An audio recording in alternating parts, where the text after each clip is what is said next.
d'aller plus se joindre à ce comptoir vu leur connaissance en matière de coopérative, aussi bien au niveau théorique qu'au niveau pratique, puisqu'ils suivent aussi des projets, il n'y a pas que des conseils, il y a aussi le suivi des différents projets.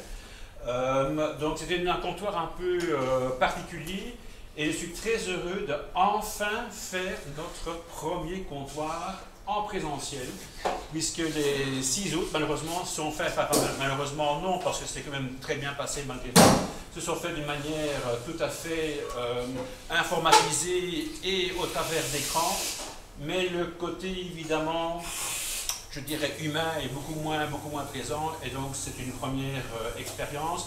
Alors l'idée des comptoirs, c'est quelque chose déjà d'assez vieux, puisque c'est une idée qui était venue avant même l'épisode du Covid. Et on voulait vraiment avoir des lieux de réflexion sur des thématiques bien précises et surtout un lieu très très convivial, dans un endroit convivial. Et je crois que pour la première, je dirais présentielle, on a pu trouver cet endroit assez convivial. On aura l'occasion d'en reparler par après.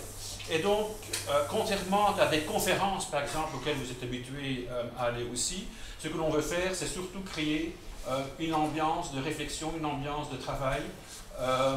Mais je mettrai le travail entre guillemets, évidemment, n'allez pas croire que vous allez devoir travailler et faire des post-it parce que notamment Xavier est là. On sait que le réseau est spécialiste en la matière. Moi, je ne mets jamais trop, mais voilà. Ici, on ne le fera pas. À des post-it, merci. On aura l'occasion de parler après. Donc, mais ici, c'est vraiment...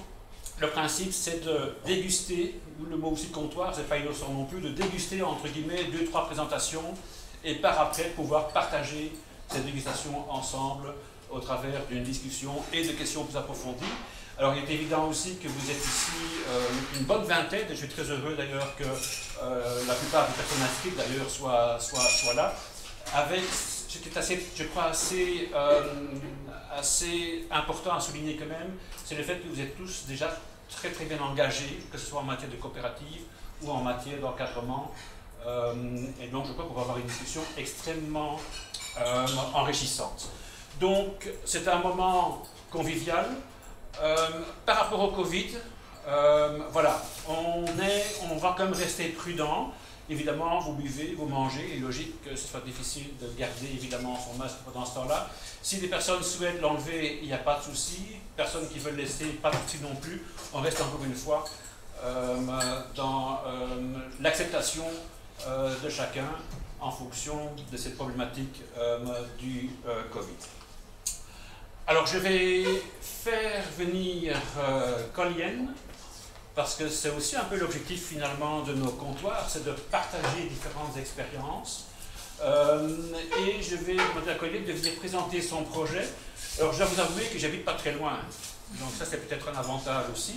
Et qu'en plus je connais certaines personnes qui font partie de l'équipe chez Bibi, donc ça a un petit peu aussi facilité les choses. C'est vraiment par hasard, il y a peut-être déjà 1 an et demi, en discutant avec Louise, ici présente, en parlant de mon projet, et puis elle m'a parlé de son projet, et puis aussi, mais finalement, nos projets se parlent quelque part, on sent la même chose, on sent la même volonté de vouloir partager, discuter, être un tiers-lieu, et donc je vais laisser maintenant présenter Collienne son projet, enfin leur projet, parce qu'ils s'occupent à plusieurs. Voilà. Mais par contre, je n'ai pas pris de PowerPoint. Non, je ne vais pas être longue, je vous rassure. Merci Alain. Mais bonjour à tous, donc bienvenue chez Bibi, je suis Collienne. Et donc, il y a quelques années, et Maître Erneux en est témoin, j'ai rêvé de ce projet parce qu'on en avait déjà parlé, c'est-à-dire de créer un lieu de lien, donc ce qu'on appelle un tiers-lieu. Donc tiers-lieu, c'est le 3e lieu à côté de la maison et du travail qui est destiné à créer des liens entre les humains, se reconnecter aussi à la nature, enfin, voilà, dans un esprit plutôt éco-responsable et durable. Avec l'objectif d'expérimenter de nouvelles façons de vivre ensemble et de nouvelles façons d'aller vers la transition, etc. Et donc ça s'est traduit comment? En fait, on a eu l'occasion on a appris que ce café, qui était le dernier café de la vallée du Samson, était à remettre il y a à peu près 2 ans. Et donc on s'est lancé dans l'aventure, on a repris l'établissement, on a signé l'acte d'achat le 17 mars 2020, premier jour du confinement, donc on était un peu comme ça.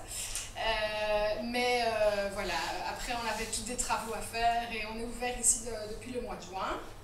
Et donc très concrètement, les deux pôles d'activité principaux, c'est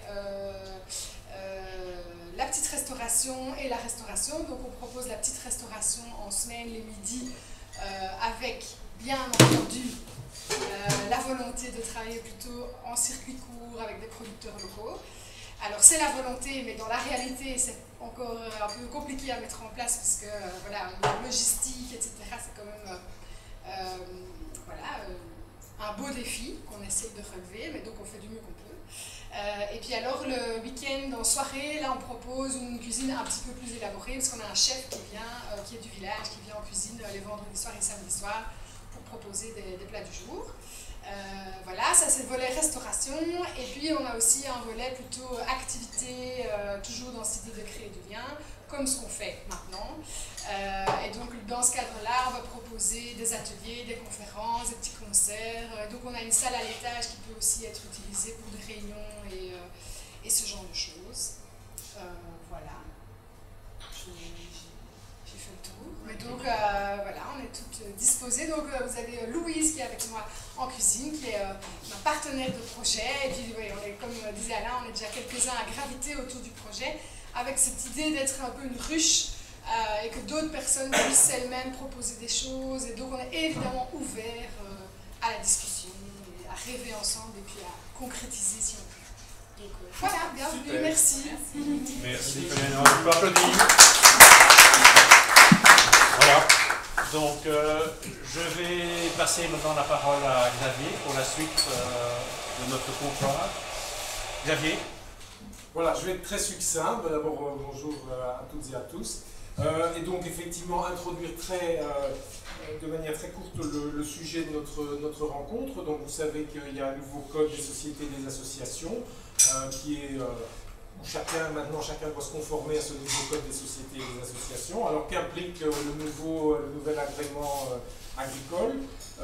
La société agricole disparaît, mais est-ce que je dois changer mes statuts? Il y a un certain nombre de questions qui se posent. Donc on va avoir un éclairage sur les attendus du législateur en la matière par Pierre-Yves Herneux, notaire à Erpan, qui va en long et en large nous clarifier les objectifs qui étaient poursuivis au travers de ce nouveau code des sociétés et ce qui est poursuivi en termes de législation par le législateur, en termes aussi de perspective quant à l'usage de cet agrément. Mais avant, on va peut-être mettre en perspective, et ça va être le rôle de Jérôme Brassard du CEDAL, nous mettre un petit peu en perspective par rapport à ce contexte en termes d'installation en coopérative et notamment dans le domaine de la production qui est la première étape. Donc l'idée c'est de faire un tour de piste assez large et pointu sur aujourd'hui ce qu'offre ce nouveau cadre de référence, que ce soit en termes de fonctionnement, que ce soit en termes de gestion, de gouvernance, parce que la coopérative est un objet bizarre pour certains, absolument fascinant pour ceux qui s'y sont impliqués, qui s'y impliquent, mais non, ça nécessite certainement des éclairages pour ceux pour qui c'est un petit peu plus nébuleux aujourd'hui. Et donc, on parlera beaucoup de mode de gestion, de mode de fonctionnement, de gouvernance, beaucoup de gros mots, mais ils sont fondamentaux dans ce qui va nous occuper ce jour. Donc, je vais inviter Jérôme à tout de suite nous mettre en perspective par rapport au sujet du jour. Ok.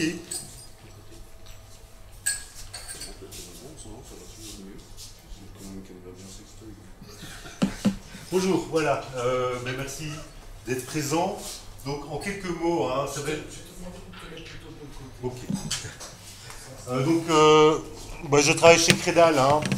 Pour ceux qui ne connaissent pas, en quelques mots, c'est une caisse coopérative citoyenne. Hein, nous sommes sous forme coopérative et nous sommes aussi reconnus par la région Wallonne comme agence conseil en économie sociale. Donc il y a 6 structures historiques qui sont sur le territoire de la région Wallonne et qui ont une mission d'accompagner des projets d'économie sociale qui s'inscrivent souvent sur une structure juridique ASBL ou coopérative. Et donc, je vais venir un peu avec un angle un peu sociologique, hein, de dire, tiens, quelles sont les mutations qu'on peut voir, parce que ça fait 25 ans qu'on vient frapper à la porte pour faire de l'accompagnement coopératif, Et donc on voit que c'est un secteur qui a une capacité de changer de métier, de gouvernance, de toucher des publics différents. Et donc je vais venir avec cette notion-là sur justement sur l'agriculture. Et vous le savez, en effet, en agriculture, il y a ces néo-agriculteurs qui viennent aussi avec des nouvelles idées. On parle de plus en plus des circuits courts, des projets qui s'établissent et qui s'établissent en coopérative. Alors on a mis en place tout un programme de fortification, on va dire, du secteur coopératif qui s'appelle Do It Coop. On l'a fait avec Serra, qui n'est non moins que la plus grande coopérative et peut-être la plus ancienne de Belgique. C'est 400 millions de coopérateurs à peu près. Donc comme vous pouvez voir, une coopérative, ça peut être une fameuse communauté. Et donc Isabelle vous présentera si vous voulez aller plus loin sur la coopérative, le programme qu'on fait, parce qu'on fait des formations, des focus group, des présentations de nouveaux modèles économiques chez certaines coopératives. On fait de l'accompagnement aussi et de la consultance. Alors, la coopérative, en quelques mots, elles font partie de ces grandes mutations du 19e, ces grandes mutations économiques. Ça doit être un des boutons, mais... Normalement, c'est celui-ci. Ça ne fonctionne pas. C'était une blague. Non, c'est pas une blague. Voilà. Bon, évidemment, derrière coopérative, on entend coopérer. Il faut bien s'entendre que derrière une coopérative, il y a une communauté. Il y a plusieurs entrepreneurs ou personnes qui sont propriétaires de cette structure juridique. Il y a une forte notion de mutualisation. D'ailleurs, dans le secteur agricole, c'était clairement, on produit à la ferme en modèle familial, mais on va mutualiser la première transformation, la deuxième transformation, mûnerie, malterie, stockage, on va le faire à plusieurs. Et évidemment, il faut que ce collectif, mais ça je vais laisser Maître Erneux présenter plus loin, trouve un avantage économique ou social, ou même éducatif, parce que dans le mouvement coopératif, et des coopératives qui se réclament des valeurs coopératives, la notion d'éducation, de démocratie dans la structure, font partie de l'historique du mouvement. Alors, par rapport à une société classique et une coopérative, j'ai même envie de dire une PME, parce qu'une coopérative, souvent, ça a déjà une certaine taille, et donc ça nécessite déjà un certain volume d'activité. On n'est pas dans l'indépendant personne physique, on est dans la PME. Mais on va pouvoir analyser, par exemple, toutes les parties prenantes qu'il y a autour d'une entreprise. Il y a les parties prenantes internes et les parties prenantes externes. Comment fonctionne la création d'une entreprise? Tu as des actionnaires qui vont être les fondateurs de la société, qui vont créer la société, qui vont être les actionnaires. Ces actionnaires vont constituer l'assemblée générale qui va élire un conseil d'administration qui va mener à bien la mission de la société, et ce conseil d'administration va pouvoir engager une direction, des salariés qui vont opérationnaliser l'entreprise. Cette direction qui a également la capacité d'engager des collaborateurs pour pouvoir mener l'activité de l'entreprise. Et donc cette entreprise a besoin de fournisseurs, de biens et de services, et bien sûr elle a une clientèle qui sont extérieurs à l'entreprise. Et alors je cite évidemment les pouvoirs publics, fédéral, régional, le CSA, le Code des sociétés, c'est au niveau fédéral. À voir comment la région wallonne va peut-être s'approprier l'agrément agricole. Ça, elle peut avoir évidemment un impact sur l'entreprise, la société civile et les créanciers, parce que toute entreprise fonctionne avec du capital et du crédit. Alors la particularité de la coopérative, c'est qu'elle va internaliser un des acteurs qui est habituellement extérieur à l'entreprise. En Belgique, par exemple, les grandes lettres de noblesse du mouvement coopératif, dans les années 20-30, c'était les coopératives de consommateurs. Tous les Belges étaient coopérateurs de magasins. Et d'ailleurs, avec le retour des circuits courts et l'envie du consommateur de se réapproprier l'alimentation, on voit revenir ces coopératives de consommateurs. Et comme je vous ai cité, il y avait aussi des coopératives de fournisseurs. Là, c'est plutôt des entrepreneurs qui vont essayer de créer plus s'approprient la chaîne de valeur et vont s'unir pour pouvoir, par exemple, je produis du lait dans la ferme familiale, mais je vais participer à une coopérative laitière ou une fromagerie. Hein, Nina qui est sur une dynamique comme ça d'une fromagerie collective pour pouvoir mutualiser, avoir plus d'impact sur le marché, d'avoir une meilleure maîtrise de la plus-value et du prix. Alors maintenant, on peut avoir les pouvoirs publics qui rentrent dans des coopératives, et d'ailleurs avec les circuits courts, on peut voir ou alors dans les ressourceries, dans le recyclage, on voit que la société civile, les ASB qui travaillent sur la lutte contre la précarité et le chômage vont s'associer avec les CPS du coin pour créer des ressourceries pour recycler nos déchets électroniques. Et donc on voit toutes ces mutations et actuellement on voit même ce qu'on appelle des coopératives citoyennes. Je pense que les pionniers c'était ces coopératives éoliennes qui sont nées il y a une douzaine d'années et qu'on voit maintenant sur l'alimentation, circuits courts et autres. Donc c'est tout un ensemble d'acteurs que je pourrais presque situer en pouvoirs publics locaux, consommateurs, producteurs, qui se rassemblent pour créer un produit, une entreprise qui produit des biens et des services et le font de manière collective. Évidemment, tout le jeu... Ah ouais, voilà, tout ça j'ai fait. Tout le jeu, c'est au plus, on amène des acteurs ayant peut-être quand même des avantages économiques différents, mais il va falloir le traduire dans une gouvernance, qu'on va traduire dans des statuts, qu'on va traduire dans les règlements intérieurs, le ROI, et éventuellement dans la charte. On le voit par exemple, si on fait une coopérative de commercialisation en circuit court, qu'on amène des producteurs et qu'on amène des consommateurs, les producteurs peuvent se retrouver à 25, que les consommateurs se retrouvent à 500. Alors on peut créer des classes de parts. Donc dans les coopératives, vous avez souvent des classes de parts différentes, les parts producteurs, les parts consommateurs, les parts investisseurs. Et donc il faut bien réfléchir en amont, cette gouvernance, tel type de part, par exemple, je prends Agricovert, qui est une coopérative, une des premières qui a été une coopérative qui rassemble des producteurs et consommateurs, qui est installée à Jean-Loup. Mais les producteurs ont des parts A, ils ont une espèce de droit de veto, parce qu'ils ont peur d'être noyés et que leur magasin, pour finir, devienne du hard discount bio. Ils veulent qu'il reste un ancrage fort avec la production locale. Mais les agriculteurs sont rassemblés dans une classe qui a une forme de droit de veto dans les statuts et qui va envoyer peut-être plus d'administrateurs au conseil d'administration. Donc il ne faut pas faire du copier-coller avec des statuts, n'est-ce pas, maître? Il faut bien pouvoir travailler sur la communauté qui va les fonder en amont.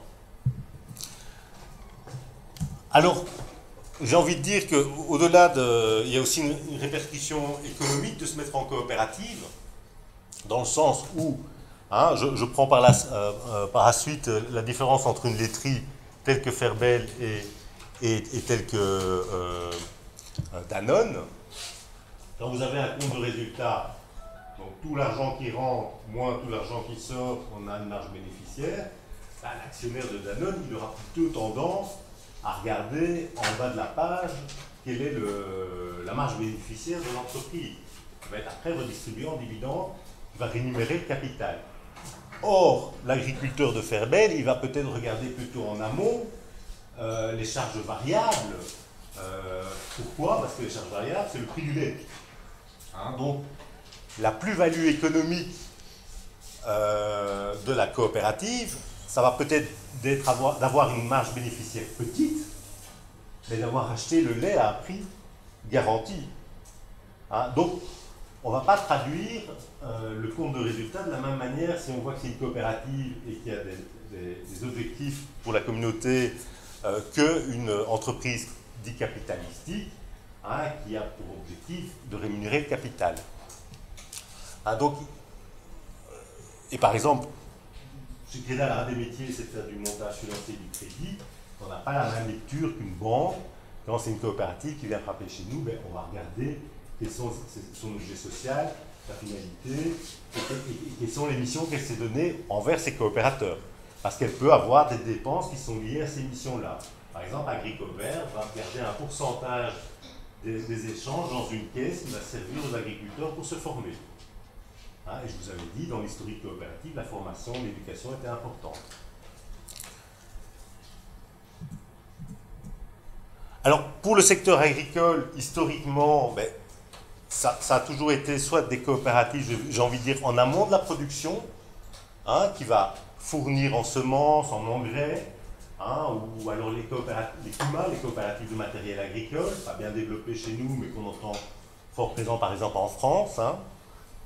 Ou alors la coopérative va plutôt être en aval, hein, sachant que la ferme étant plutôt sur un modèle familial. Donc on aura, hein, la production agricole, souvent on subit une première et une deuxième transformation, ou alors on a les coopératives de distribution agricole. Phénomène que on voit émerger depuis quelques années, et je pense que c'est issu principalement des néo-agriculteurs qui n'héritent pas d'un outil productif, hein, et qui ont envie de s'installer en agriculture, mais ils y voient beaucoup de sens de le faire à plusieurs. Hein, j'ai envie de dire un peu que la coopérative va remplacer la famille. Alors il y a Antoinette Dumont qui a écrit une analyse là-dessus, qui travaille chez SAOEB. Donc si vous allez sur le site des SAOEB, vous avez déjà une analyse des phénomènes. Hein, moi j'ai pu participer aussi à une note où on avait analysé avec un sociologue qui s'appelle Lou Plateau et qui a fait sa thèse, qu'il a déposée il y a 2 semaines, justement sur quelles sont les coopératives et les coopérations qui se font au stade de la production primaire, donc dans les fermes actuellement. Et en effet, il y a des basculements sociologiques et le modèle coopératif semble assez adéquat pour pouvoir le faire. Et donc, s'installer à plusieurs sur une ferme qui est une unité de production, ben, soit on est sur des modèles de ferme collective, hein, chaque individu fait partie d'un corps global où ils vont mener tous l'activité de la ferme. Hein, on l'a vu avec des maraîchers, hein, les 3 maraîchers à Namur, hein, fans de carottes à Braine-le-Comte, qui existent déjà maintenant depuis 10 ans. Donc ils mutualisent tout et chacun, il se partage les tâches évidemment, mais ils mutualisent toute la responsabilité de la production.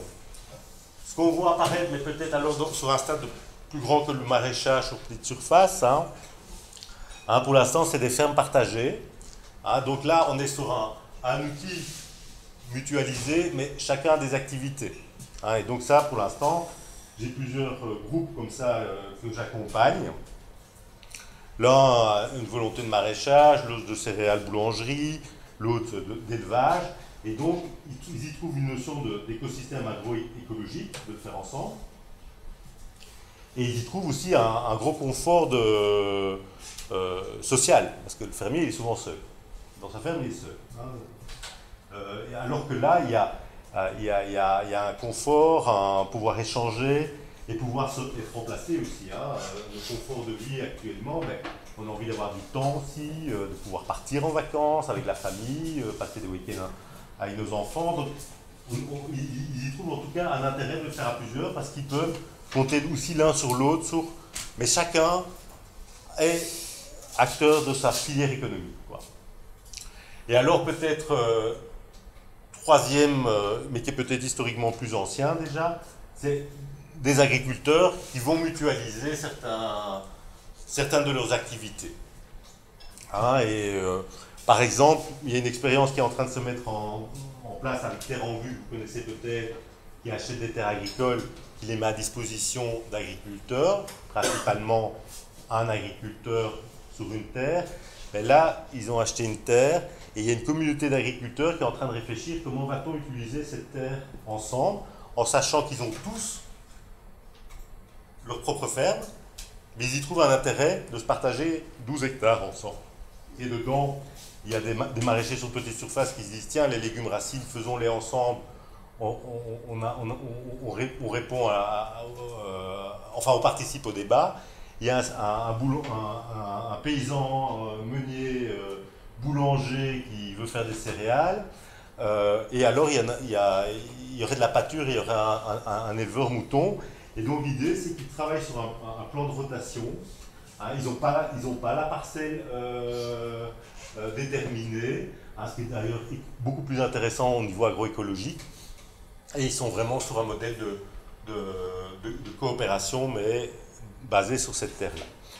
Alors, voilà un peu mon introduction. Je sens que cette mutualisation en ferme et ces fermes en coopérative, hein, et que la coopérative s'installe dans la production primaire est quelque chose de nouveau, à mon sens, de ce que j'ai vu ces 20 dernières années.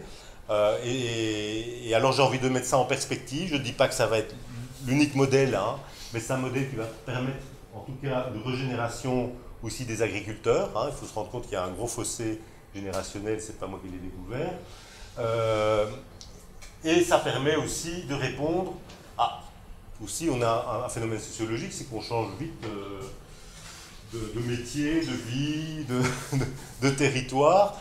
Et ça semble beaucoup plus acceptable de le faire comme ça que toute la charge d'une ferme qui nécessite d'épouser une femme qui le fasse avec toi. Hein, on épouse le métier de l'homme et la ferme et autres. Ça semble de plus en plus des normes du passé et que ce modèle-là semble beaucoup plus répondre aux attentes sociologiques actuelles. Ma question, évidemment, c'est maintenant, tiens, coopérative, il y a cet agrément agricole. Est-ce que ça correspond à ces modèles-là? Est-ce que derrière coopérative agricole, on pense plutôt à la transformation ou on est plutôt sur la ferme, la production primaire? Et je crois que ça doit faire partie du débat et je vais laisser la parole donc à Maître Erneux pour mieux présenter ce que le législateur a mis en place. Merci Jérôme pour cette mise en bouche. Voilà. Si jamais vous avez des questions de clarification par rapport à ce que Jérôme vient de dire, vous les gardez, on les traitera juste après.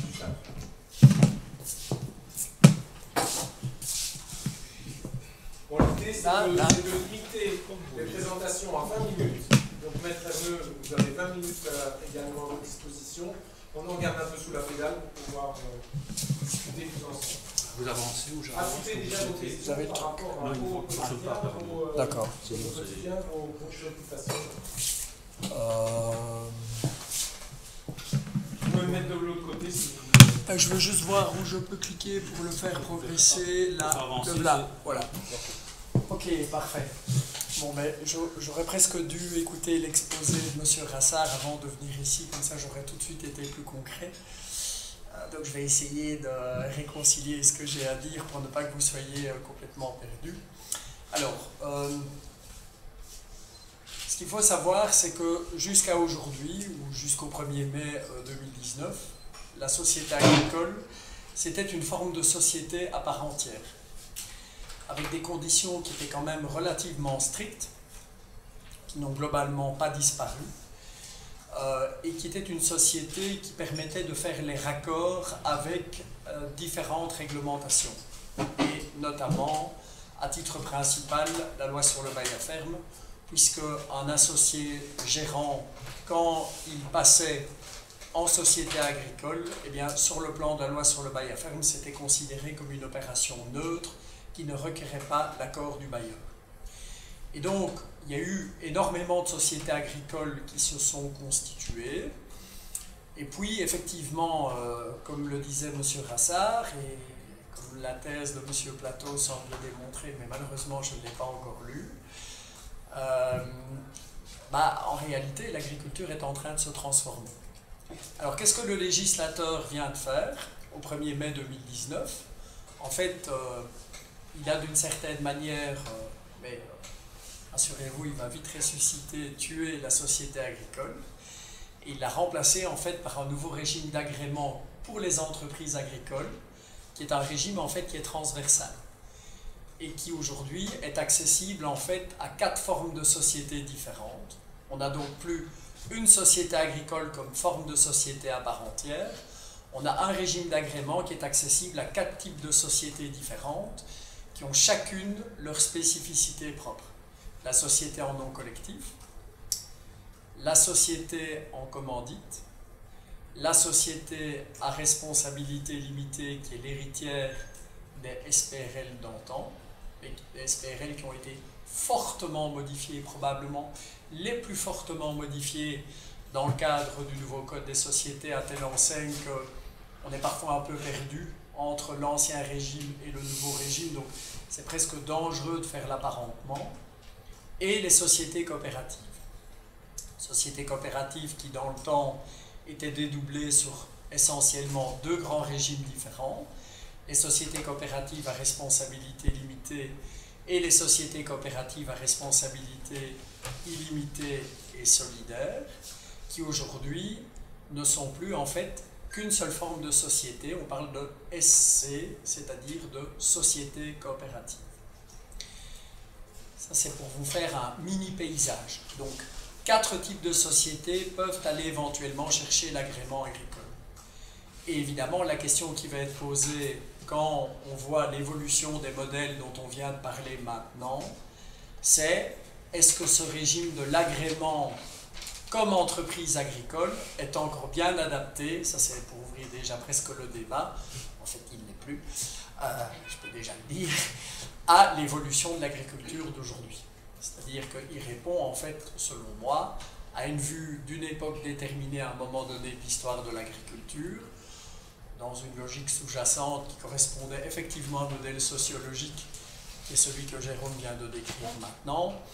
Et donc, à mon avis, il faudra probablement que les choses évoluent. Alors, si vous êtes bien accrochés sur vos chaises, je n'ai pas encore complètement terminé, c'est encore un peu plus compliqué que ça. Parce qu'effectivement, il ne subsiste plus qu'une forme de société coopérative qui peut éventuellement ou pas aller chercher l'agrément comme entreprise agricole, mais il y a d'autres régimes d'agrément pour l'agriculture, pour les coopératives, pardon, qui coexistent. Et vous les connaissez peut-être. Le premier, connu depuis presque toujours dans l'histoire de la coopérative, en tout cas depuis plus de 60 ans, c'est l'agrément au Conseil national de la coopération, ce que nous appelons dans notre jargon les vraies coopératives. Et le deuxième, qu'on appelait avant les sociétés à finalité sociale, qui n'étaient pas propres aux coopératives, mais qui maintenant devient les entreprises sociales et qui, lui, est propre aux coopératives maintenant. Donc, il faut s'accrocher. Hein. Donc, avant, on avait des sociétés à finalité sociale qui étaient coopératives, j'ai même constitué 2 sociétés anonymes à finalité sociale. Maintenant, le principe de la finalité sociale a disparu. Il a été remplacé par l'agrément comme entreprise sociale qui est accessible aux coopératives. Donc, quand je suis Madame Coopérative, j'ai possibilité d'accéder à l'agrément comme entreprise agricole, à l'agrément comme vraie coopérative agréée au Conseil national de la coopération et à l'agrément comme société coopérative agréée comme entreprise sociale. Et donc, c'est comme ça qu'on peut se retrouver avec des sociétés qui ont des appellations qui font limite peur, tellement il y a un cumul de régimes d'agrément. Et parfois même, on a encore même des régimes d'agrément régionaux. J'en ai fait une cette semaine qui est en plus agréée à la région de Bruxelles-Capitale et qui répond encore à des exigences supplémentaires aux 2 agréments de base des coopératives. Donc, résultat des cours, je crois qu'on doit être 5 notaires en Belgique encore à s'amuser à ce genre de truc, tellement ça devient complètement impiegeable pour tout le monde. Donc, moi, j'appelle évidemment à une réforme simplificatrice, mais ose-t-on le dire? Voilà, ça c'était juste pour dresser le couvercle. Bon, j'ai déjà perdu 10 minutes. Alors je vais essayer de prendre 5 minutes pour expliquer les conditions quand même de la coopérative qui pourrait, ou de l'agrément comme entreprise agricole. Je voulais juste quand même vous dire grosso modo ce qui se passe dans notre tête quand un agriculteur vient nous voir et quant à la question de savoir, tiens, est-ce que vous avez intérêt à passer en société ou pas? Et voilà rapidement les paramètres qui sont pris en ligne de compte. Généralement, la question de la responsabilité limitée, c'est souvent un élément qui est important pour nous, et donc ça veut dire que déjà d'office, on va a priori écarter la société en nom collectif et la société en commandite. On ne le fait pas dans tous les dossiers, mais ça nous arrive, puisque dorénavant, il y a la société à responsabilité limitée et la coopérative qui est aussi à responsabilité limitée, qui est accessible. 2, il y a l'idée de structurer l'activité entre plusieurs personnes. Ça, pour moi, c'est la grande nouveauté, c'est que, et ça a été bien montré, c'est que de moins en moins les agriculteurs sont tout seuls, en tout cas dans la jeune génération, de plus en plus ils essayent de se mettre ensemble pour construire des projets collectifs. Le troisième élément, c'est la facilité dans la continuité et la transmission des entreprises, parce qu'on s'est rendu compte que transmettre quand on était en personne physique, c'était devenu d'une extrême complexité. Je vais vous donner un exemple simple. Quand on voit la valeur aujourd'hui du foncier en agriculture, l'immense majorité des agriculteurs ont une extrême concentration de leur patrimoine dans l'entreprise agricole et dans le foncier agricole. À moins d'être Crésus, c'est donc très difficile quand vous avez 1 ou 2 enfants qui travaillent dans l'exploitation et que vous en avez 2 ou 3 autres qui sont en dehors de l'exploitation, d'assurer des équilibres successoraux. Donc il faut structurer. Et pour structurer, donc il faut que tout le monde, il ne faut pas qu'il y ait nécessairement des inégalités qui soient créées. Il faut simplement penser à la structuration et c'est quelque chose qu'il faut évidemment faire très tôt. La question des appels de fonds, généralement quand vous êtes en structure sociétaire, vous pouvez vous adjoindre éventuellement des partenaires qui vont participer à l'entreprise agricole. Et puis alors il y a le paramètre de la neutralité en matière de bail à ferme. C'est-à-dire que si vous voulez éviter de rentrer dans des problématiques de cession de bail, il faut qu'il y ait une neutralité de cette structure sociétaire sous l'angle de la loi sur le bail à ferme. Et là, il n'y a que l'entreprise agricole qui fait le job, malheureusement, à cet égard. Alors les inconvénients, c'est que pour certaines, il faut un capital minimum, mais pas toutes. Donc en fait, un des gros changements aujourd'hui, notamment au niveau des sociétés à responsabilité limitée, c'est que la notion de capital social a disparu. En gros, ce qu'on dit, c'est qu'une société aujourd'hui à responsabilité limitée, ou une coopérative, elle doit pouvoir démontrer qu'elle ne va pas se retrouver en situation de fonds propres négatifs et qu'elle va disposer de suffisamment de liquidités toujours pour fonctionner dans les 12 mois qui suivent. C'est ce qu'on appelle le test de solvabilité et test de liquidité. Et donc ça veut dire concrètement que, en fait, ce qu'il faut surtout aujourd'hui pour démarrer une activité, c'est un bon plan financier qui montre qu'on a mis assez de fonds propres pour que la boutique puisse tourner. En gros, c'est ça que ça veut dire. Et on doit s'engager à ne pas aller la mettre en situation de fonds propres négatifs, parce que sinon il va y avoir un problème. On va s'engager personnellement comme administrateur ou comme actionnaire de la société. Il y a des frais de constitution, il ne faut pas mentir. Maintenant, il faut être aussi conscient de ce que si le travail de mise en place est bien fait, il y a un vrai travail qui doit être fait notamment sur les questions de gouvernance. Et parfois même le modèle économique, en travaillant sur la gouvernance, on le challenge. Je pense par exemple à un dossier de coopérative lié à l'agriculture sur lequel je bosse maintenant, où c'est toute une filière qui sait très bien que certains maillons de la filière en agriculture sont plus rentables que d'autres, qui cherchent en fait à mutualiser et à créer une dimension solidaire entre les différentes séquences, les différents maillons de l'agriculture. Et donc, en réfléchissant sur les classes d'action, sur la manière dont on va imbriquer la gouvernance, etc., on est déjà en train de penser à la manière dont la solidarité va se vivre à l'intérieur de la filière de production, puisqu'en réalité, qu'est-ce qui se passe aujourd'hui? Certains segments de la filière sont beaucoup plus puissants que d'autres, et sans s'en rendre compte nécessairement, ils tuent les autres segments de la filière, et donc indirectement, ils se tuent eux-mêmes. Donc il y a tout un travail qui est parfois passionnant de réflexion à cet égard. Alors il y a les questions d'obligation de tenue comptable. C'est clair que certains types de sociétés agricoles d'antan, certains régimes d'agrément comme entreprise agricole qui peut être décerné à une société en nom collectif ou une société en commandite simple, permet de bénéficier de certains allègements, que ce soit en termes de tenue comptable, de publication de comptes, en termes d'assujettissement à l'impôt, que ce soit en matière d'impôt direct avec le fameux régime du forfait, que ce soit en matière de TVA avec un autre régime de forfait, etc. Ce sont des paramètres qu'on prend en ligne de compte quand on fait le check-up avec des clients. Il y a la question des aides publiques, évidemment, qui deviennent taxées si on est en société sans régime de transparence fiscale. Donc je rappelle, certains types de sociétés agricoles, donc sociétés agréées comme entreprises agricoles, peuvent bénéficier aujourd'hui d'une transparence fiscale. Et le père de produit fiscal, mais donc du forfait fiscal, c'est ce que j'expliquais donc à l'instant. Voilà en gros, pour que vous ayez juste une vision générique. Alors, encore 5 minutes. Encore 5 minutes. Ça, je passe parce que j'ai déjà expliqué l'essentiel. Et alors, je vais aller directement sur les 10 conditions de l'agrément. Alors, les 10 conditions de l'agrément comme entreprise agricole, c'est avoir principalement une activité agricole. On peut avoir une activité complémentaire liée à l'agriculture, mais elle doit rester accessoire, chambre d'eau par exemple. Seules des personnes physiques peuvent être associées. Pour moi, c'est une barrière. L'idée de base, c'était de dire, quand on s'associe en agriculture, on se connaît. Il y a un intuitu personae, comme disent les juristes. Je pense qu'aujourd'hui, c'est réducteur. Il faudrait réfléchir. D'ailleurs, on l'a fait notamment dans certaines sociétés coopératives de production. On a des conditions qui sont posées aux coopératives qui feraient partie elles-mêmes d'autres coopératives. Pourquoi est-ce qu'on ne pourrait pas réfléchir à cet égard?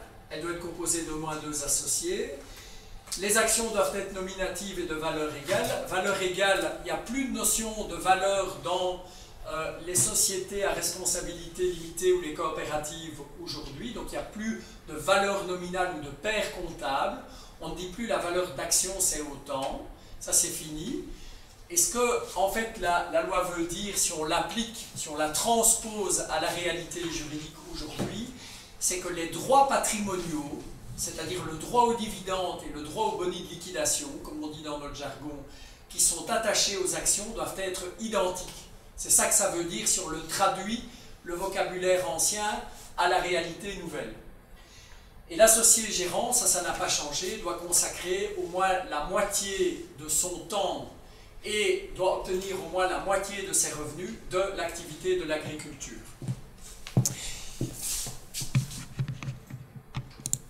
Alors, le contrôle des éléments importants doit revenir à l'Assemblée générale. Mais ça, on a l'habitude dans les coopératives. C'est l'Assemblée générale qui nomme et qui révoque les administrateurs, les gérants de la société. C'est aussi elle qui doit marquer son accord lorsqu'il y a une entrée ou une sortie d'un associé ou d'un actionnaire de la société. De nouveau, voilà une condition qui me paraît un peu désuète. Si vous aviez un conseil d'administration qui fait bien le job, c'est parfaitement, pour moi, envisageable de conserver l'intuitu personae. Donc ça veut dire quoi? Ça veut dire que le fait de repasser systématiquement en assemblée générale, quand vous entrez dans une entreprise qui est agréée comme entreprise agricole, ben ça convient pour des petites structures, mais pour des grosses, à un moment donné, convoquer une assemblée générale chaque fois qu'il y a un type qui doit entrer dans la société, alors c'est pas très réaliste, ou alors il faut utiliser des subterfuges.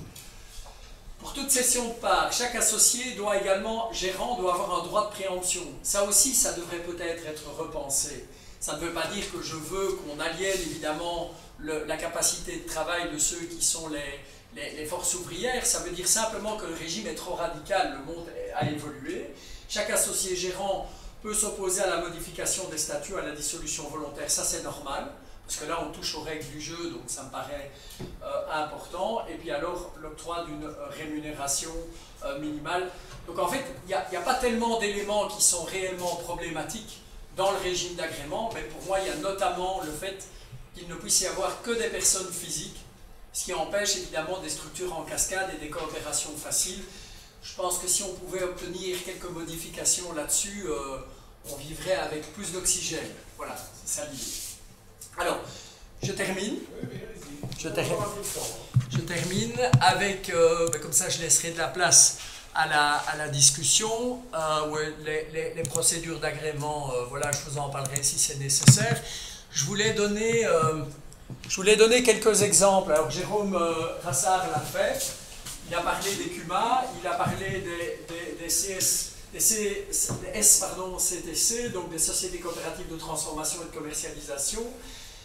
Celles-là sont bien connues. Je voulais dire qu'en tout cas, dans ma pratique, je voyais fleurir d'autres types de modèles, d'autres types de projets coopératifs.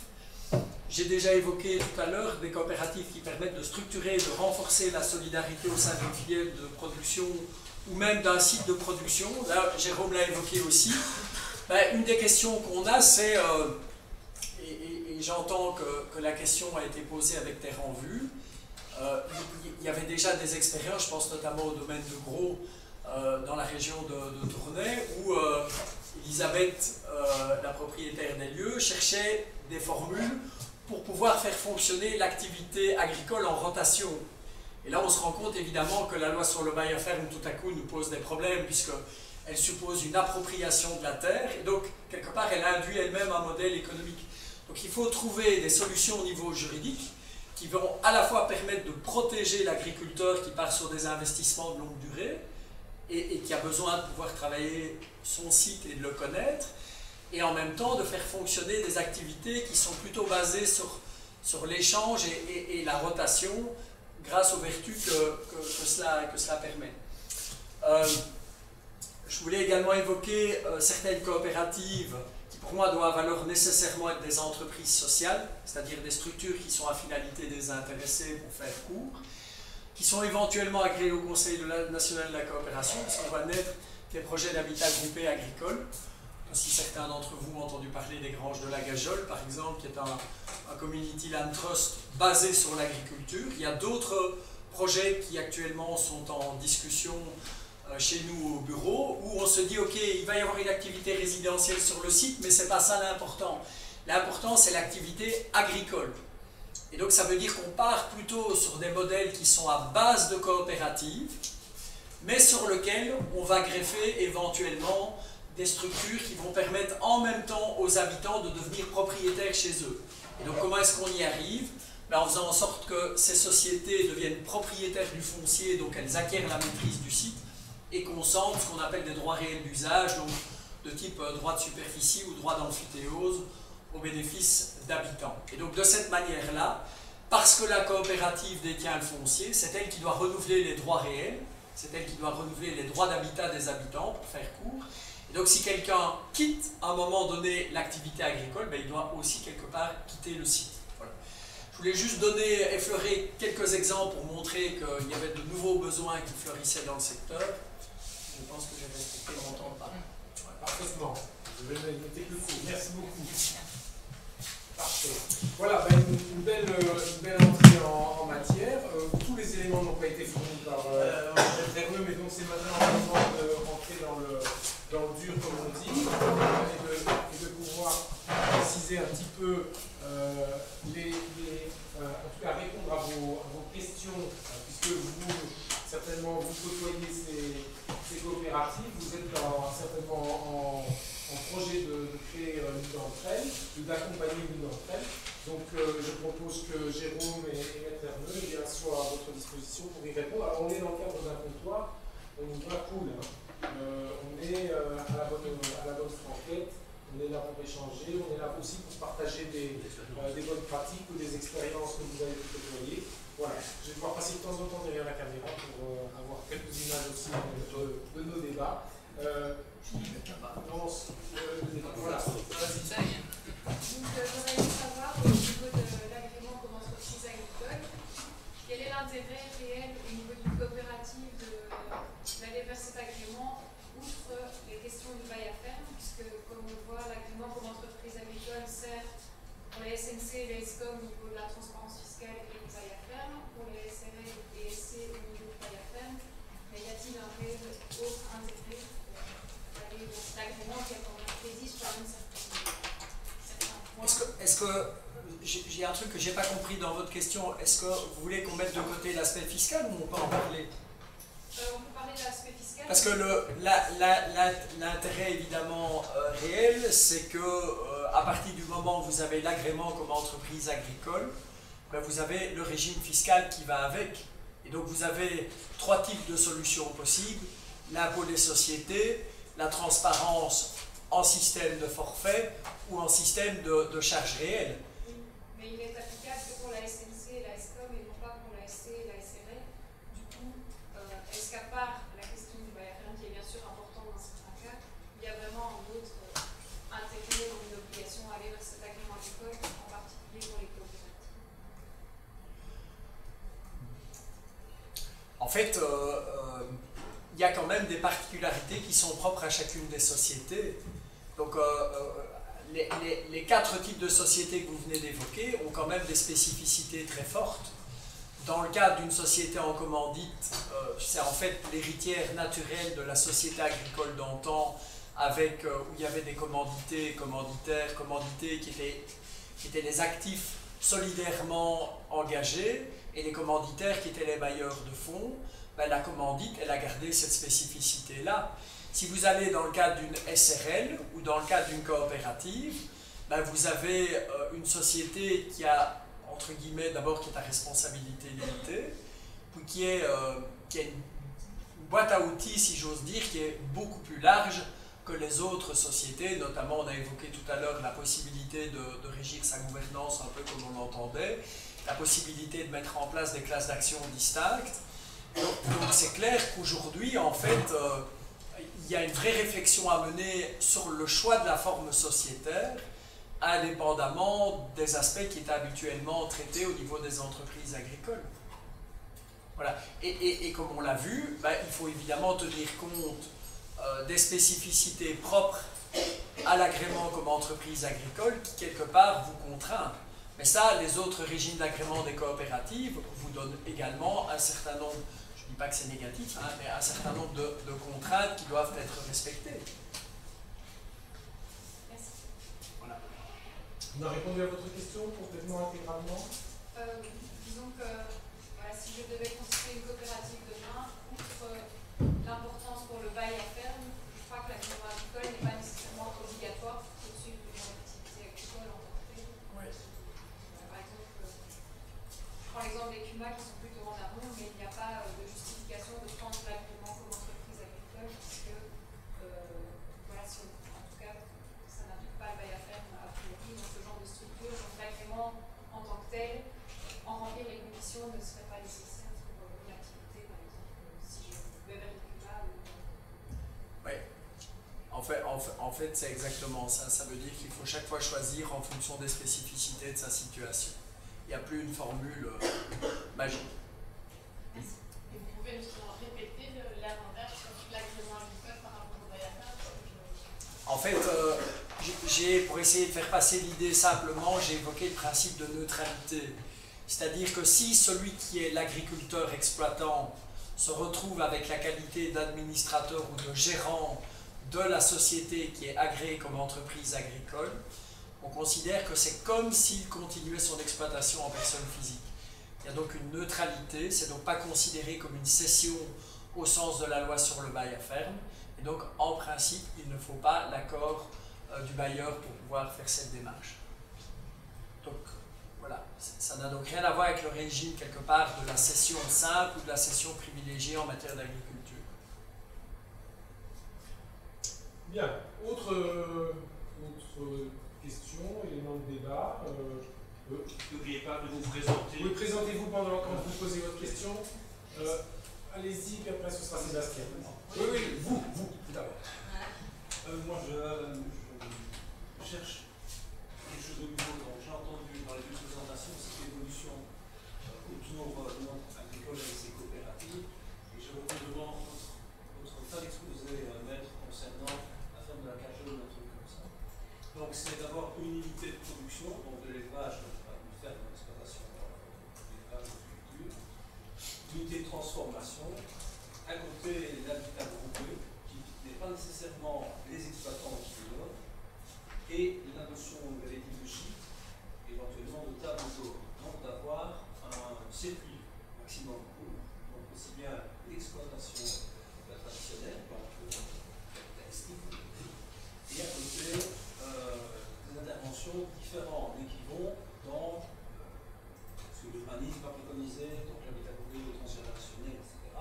Et puis le côté qui est une nouvelle source de revenus, la table d'eau, le gîte ou un restaurant, bien sûr, puisque c'est la production. Je vais citer un exemple. Est-ce que c'est en train d'émerger, et donc la très grande complexité d'avoir une société de production qui va regrouper de l'habitat et également Et donc, la structure. c'est compliqué évidemment de faire de. Enfin, c'est pas que je ne veux pas vous répondre, mais je ne veux pas monopoliser la salle pour un cas particulier. Ce que je peux simplement dire pour essayer de donner un point de repère, c'est qu'il y a deux approches possibles. Vous avez soit une approche qui est intégrée et vous dites ok, moi je veux tout faire tenir dans une seule et même structure qui va porter l'ensemble du projet. Et puis, vous avez des approches qui sont partiellement intégrées, c'est-à-dire qu'il y a une partie du projet qui est portée par une structure, mais des choses qu'on laisse en dehors de la structure. Et puis, vous avez parfois des coexistences de structures juridiques différentes pour atteindre certains objectifs que vous pouvez avoir. Voilà. On va dire que ce que j'essaye aujourd'hui, mais il y a aussi une question presque de sensibilité personnelle, ça me fait rire parce que j'ai eu un jour une longue discussion avec Jérôme sur un dossier où clairement on a mis nos conceptions propres à chacun sur la table en disant forcément quand vous discutez d'un modèle juridique, ben, vous avez toujours une conception sous-jacente qui vous porte. Et on va dire que ma sensibilité de notaire, où j'essaie de trouver des équilibres entre d'une part une certaine forme de protection du patrimoine de chacun des habitants et d'autre part le fait de s'adapter à de nouveaux modèles et aux nouveaux besoins de l'agriculture, fait que de plus en plus on quitte des modèles du tout intégré pour avoir plutôt des systèmes où on met ensemble différents outils pour atteindre des objectifs spécifiques. J'ai leur autorisation d'en parler, donc j'ai pris l'exemple des granges de la Gajole. Et par exemple, sur les granges de la Gajole, vous avez une fondation qui est une structure à finalité désintéressée, qui finalement, dans son mode de fonctionnement à elle, est un peu comme une coopérative qui est entreprise sociale. Hein. On est finalement très très proche aujourd'hui de ce qu'on peut arriver à faire avec une fondation privée ou avec une coopérative agréée comme entreprise sociale, qui détient donc le foncier. Les habitants sont propriétaires de leurs habitations personnelles, mais sous le bénéfice d'un droit de superficie. Je suis désolé pour le vocabulaire, donc depuis le 1er septembre dernier, là, il y a quelques jours, on a un nouveau code civil. Et le nouveau code civil parle de droit de superficie qui existait déjà depuis 1824 des Hollandais et donne la définition du droit de superficie. C'est un droit de propriété temporaire qui permet d'acquérir ou d'ériger des ouvrages et des plantations. Donc en fait, il y a deux idées dans le droit de superficie. C'est je suis bien un propriétaire pour une durée temporaire maximale de 99 ans. Sous-entendu, je devrais faire renouveler mon droit de propriété. Et c'est un droit de propriété avec une dimension fonctionnelle ou utilitaire, c'est-à-dire que je ne peux pas juste acheter de façon égoïste un cube dans l'espace et dire je n'y fais rien. Si je ne fais rien, à un moment donné, le Code civil dit si tu ne fais rien, je vais te le reprendre. Donc c'est une forme de propriété d'un genre nouveau qui vient naître. Ben ça, c'est quelque chose qu'on articule assez régulièrement avec une coopérative ou avec une fondation. Ben, c'est ce qui vient d'être fait sur les granges de la Gajole. Et puis indépendamment de ça, on pourrait très bien imaginer d'avoir une CUMA sur le site ou d'avoir une coopérative agricole qui va aller chercher l'agrément comme entreprise agricole, mais pour faire vivre l'exploitation sur le site. Voilà. Et ça, c'est de plus en plus ce qui arrive aujourd'hui, c'est-à-dire que toute structure juridique coûte, certes, mais pour atteindre nos objectifs, on est parfois obligé de faire un peu de travail de Lego et de faire en sorte que ça s'emboîte pour que ça corresponde pile poil à ce que l'on souhaite. Voilà. L'ingénierie juridique et... Ouais, j'aime pas trop le mot ingénierie parce que ça devient plus complexe. En fait, j'aime pas le mot montage qui est un mot qu'on galvaude parce que les gens ils voient tout de suite l'idée d'appât du gain, etc. En fait, ici, c'est des constructions juridiques qui sont au service de la naissance de nouveaux modèles. Le droit, il ne faut pas l'oublier, il a toujours un train de retard. Hein. La société évolue beaucoup plus vite. Le droit regarde ce qui se passe, essaye de comprendre. Et puis à un moment donné, ben, il arrive avec ses gros sabots.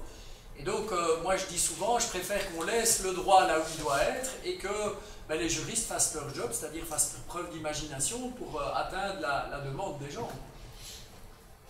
Très bien. Sébastien, tu avais une question? Oui, Sébastien Wickman de Boîte GFAM. C'est une question pour les deux intervenants. Oui. De vos expériences respectives jusqu'ici, quels sont les facteurs clés de réussite ou d'échec des coopératives?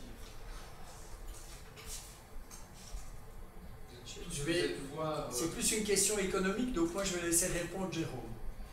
Oh. Ah, vous pouvez aussi apporter un éclairage éventuellement. Oui, mais ce ne sera de votre expérience. Une expérience empirique. Oui, tout à fait. Je n'ai pas de légitimité. Donc. Oui, je n'ai pas une réponse simple, je ne suis pas sûr d'avoir une réponse. La coopérative, c'est un outil économique, hein, c'est une structure juridique avant tout. peut faire front à des facteurs extérieurs. Donc je connais des coopératives qui ont fait faillite tout simplement parce que le contexte économique leur était néfaste. Par contre, des études qu'on a fait d'ailleurs qu'il y a eu d'ailleurs avec le Centre d'économie sociale et l'ULG et autres, on remarque que la coopérative est plus résiliente dans le temps parce que le bénéfice, souvent, elle le stocke. Elle est moins sous pression des actionnaires pour le distribuer. Et donc, voilà, il y a beaucoup de coopératives qui ont une réserve indisponible pour les coopérateurs. Et donc, elle accumule des capacités de pouvoir faire face aux chocs. Hein, que ce soit la crise économique et financière d'il y a 12 ans, ou du Covid ou autre. Moi, je travaille dans une caisse coopérative qui a amassé des fonds. Je n'ai jamais eu un jour de chômage technique avec le Covid. Et on a sorti le fonds pour pouvoir investir dans la numérisation, payer toute l'équipe à travailler, non plus pour nos clients et les projets, mais pour le projet en lui-même de la coopérative. Donc on a pu le faire parce qu'on n'a jamais été sous pression des actionnaires pour pouvoir distribuer ce stock. Voilà, je peux donner ça. Après une coopérative, ça demande du débat, ça peut prendre du temps. Dans le secteur agricole, c'est pas toujours facile non plus parce que, je vais peut-être dire des choses qui vont peut-être bousculer ou blesser, mais un agriculteur est peut-être un entrepreneur, mais c'est un entrepreneur seul. Il n'est pas entrepreneur en PME, il connaît moins peut-être la codécision, et donc en coopérative, l'agriculteur n'est pas toujours à l'aise non plus, hein, parce qu'il n'est pas toujours facile avec les modes de gouvernance de groupe ou d'équipe. Donc peut-être qu'en agriculture, il y a eu beaucoup de coopératives qui ont fait défaut économiquement, surtout qu'on a mis dans la coopérative tout ce qu'on n'avait pas envie de mettre dans la ferme. Et on le voit dans les coopératives en circuit court. On va peut-être d'abord vendre les produits les plus beaux à la ferme et puis on va vendre les moins beaux à la coopérative. Voilà, je ne vais pas dire plus. Je ne sais pas dire plus. Je pense que vous avez certainement aussi une Ferme, peut-être rajouter. Sur base de votre expérience. Sur base de mon expérience, c'est d'abord avoir d'excellents hommes de chiffres à côté de soi. L'importance du plan financier qui n'est pas obligatoire dans toutes les formes sociétaires, mais pour moi c'est capital. Je pense que le CSA, le nouveau code, est parti dans la bonne direction à cet égard parce que les plans financiers maintenant, si on veut respecter le CSA convenablement, c'est vraiment devenu un exercice de projection extrêmement important. La capacité ensuite à suivre cette gestion,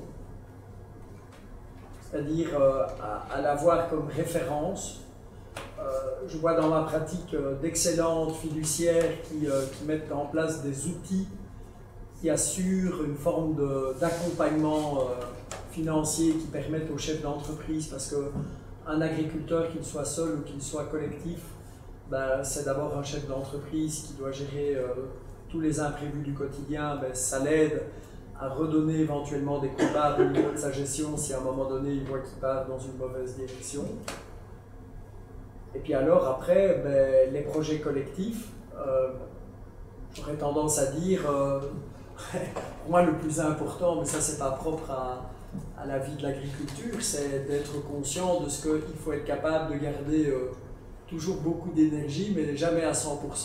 Il y a une phrase que ceux qui me connaissent ont peut-être déjà entendue, c'est que je parle du principe qu'un projet entrepreneurial, c'est un ultra-trait. Donc il faut être toujours à 70%, mais jamais à 100%. Si vous êtes à 70 ou à 80, vous ne vous usez pas et vous gardez la lucidité nécessaire pour pouvoir fonctionner. Et une des difficultés aujourd'hui, c'est justement celle-là, c'est que si les plans financiers sont trop ambitieux ou si on fait faire aux gens des investissements, et dans l'agriculture, Dieu sait que c'est important, qui sont démesurés, en fait les gens se mettent à 100% et ils perdent tout simplement la lucidité. Donc moi je préfère quelqu'un qui progresse peut-être un peu moins vite, mais aujourd'hui dans l'agriculture il y a deux mondes qui se côtoient. Il y a le monde du circuit court et le monde de la coopérative qu'on est en train d'évoquer maintenant.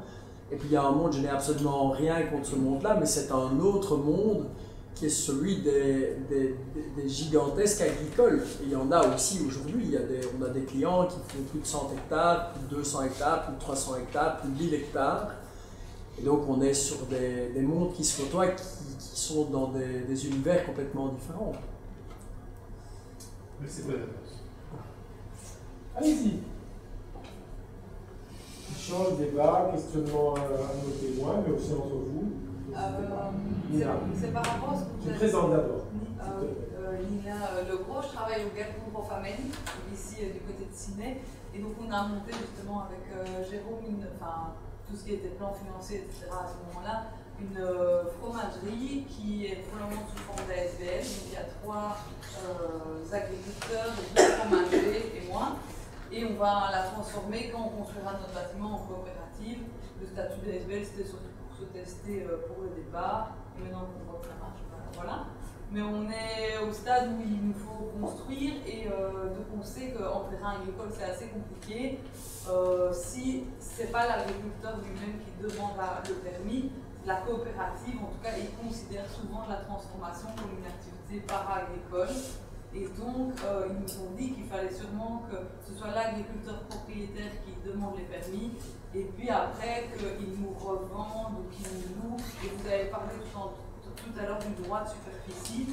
Je me demande si dans ce cas-là, est-ce que ça peut fonctionner comme ça, qu'un producteur construise à son nom, et puis après que la coopérative rachète, en tout cas, la propriété du bâtiment. Oui, donc ça c'est une contrainte qui est clairement identifiée aujourd'hui. Le développement d'une activité agricole, ça se fait en zone agricole ou en zone d'habitat à caractère rural en principe. Et donc la préoccupation de l'administration, c'est évidemment d'éviter des dérapages et des personnes qui colonisent entre guillemets la zone agricole pour en faire autre chose, parce qu'évidemment il peut y avoir des intentions spéculatives derrière.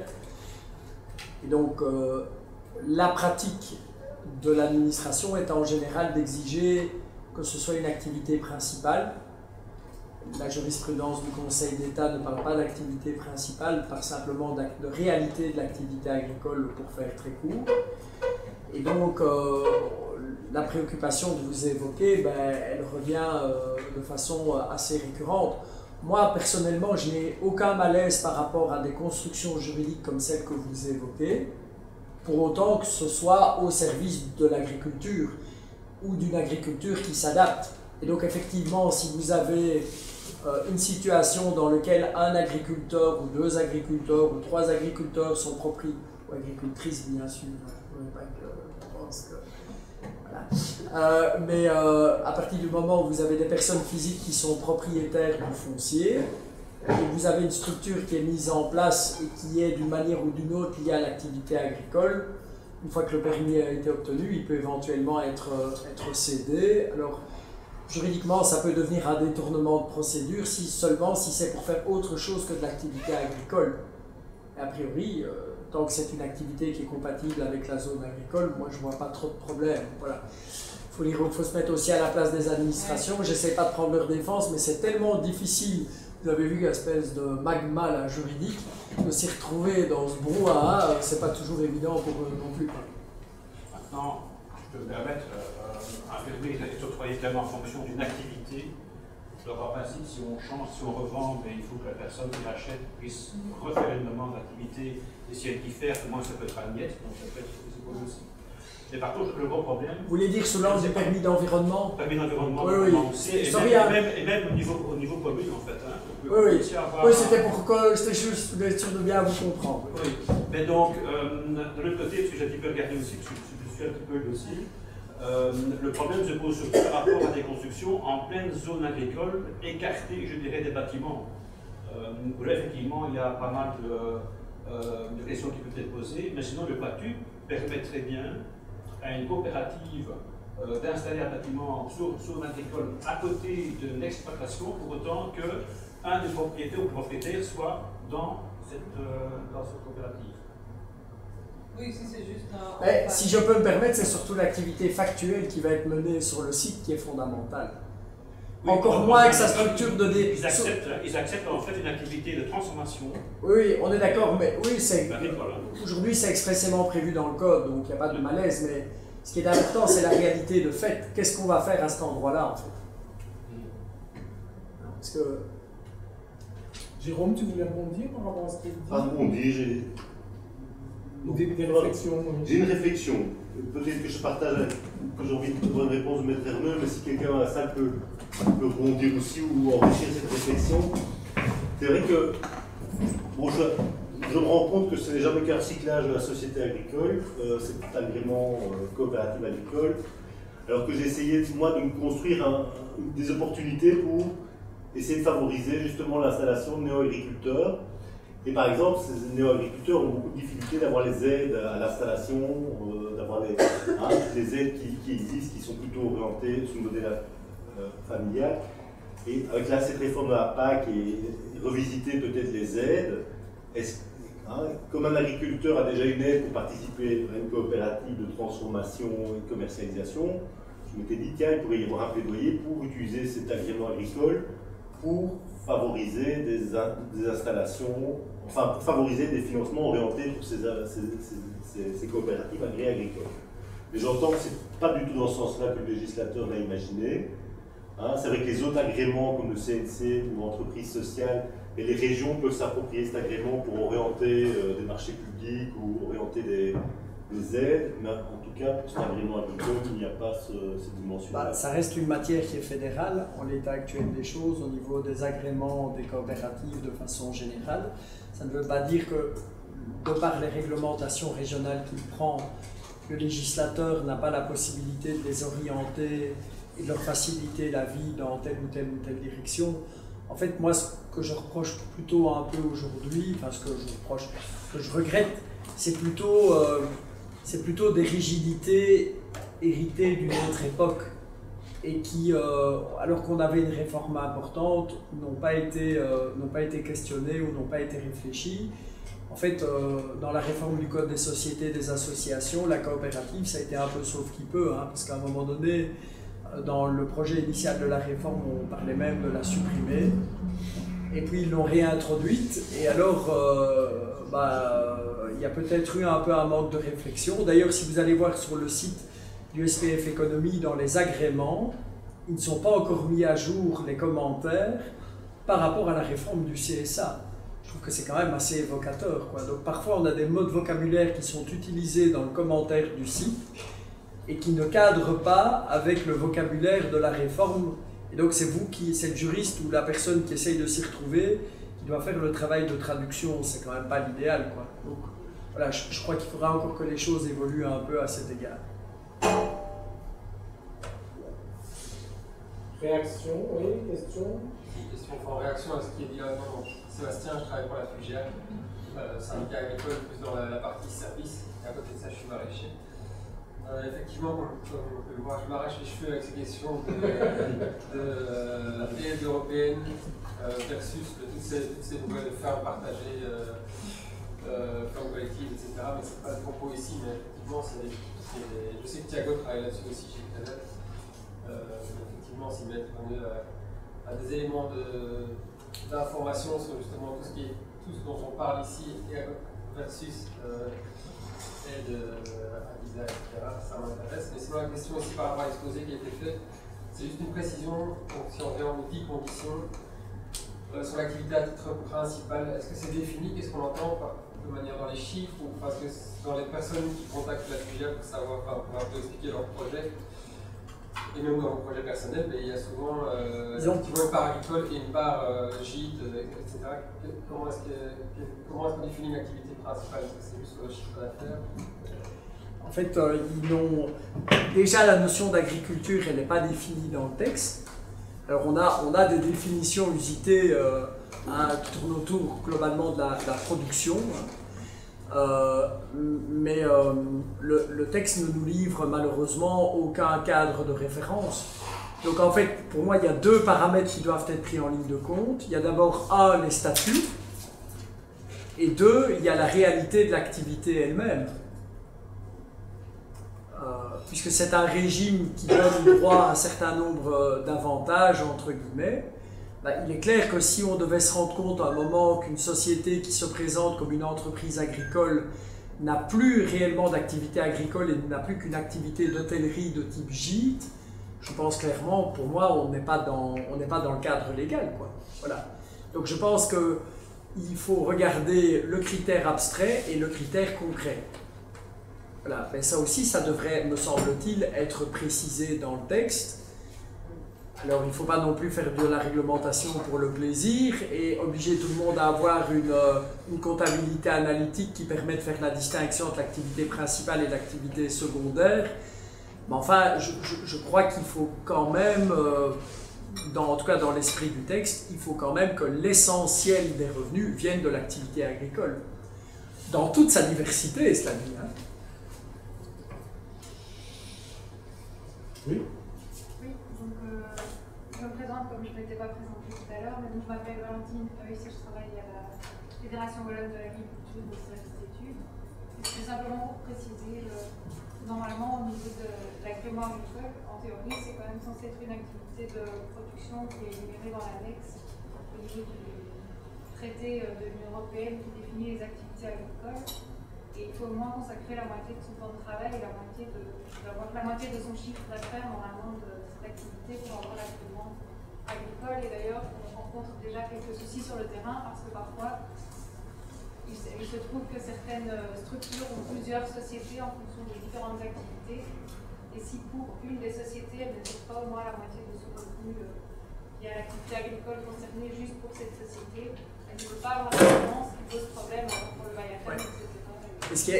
Je suis complètement d'accord avec vous, mais c'est excessivement compliqué en l'état actuel des choses à contrôler en fait. Je me suis même posé la question au niveau des plans financiers chez nous, puisque maintenant on a notamment des sociétés à responsabilité limitée ou des coopératives, donc on a forcément des plans financiers, et j'ai eu un dossier où je n'arrivais pas en regardant sur le plan financier à voir si l'activité agricole satisfaisait aux conditions du futur agrément. Or, je savais qu'ils allaient le demander. Mais par exemple, il n'y a pas de modèle cadre, modèle plan financier pour les sociétés qui vont demander l'agrément comme entreprise agricole. Or, les deux critères que vous venez de rappeler maintenant, qu'on évoquait tout à l'heure, c'est clairement des critères qui sont basés sur la réalité économique. Donc voilà, quand je dis qu'il y a des réglages à faire encore, voilà un exemple type, quoi. C'est vrai qu'on a l'impression que toute cette réforme a été faite de manière très théorique, mais en pratique sur le terrain, ça s'avère... Ils ont pensé à plein de belles choses ailleurs, mais c'est vrai que le problème des coopératives, à mon avis, est arrivé un peu tard dans le débat et on a essayé de vite rattraper la sauce, quoi.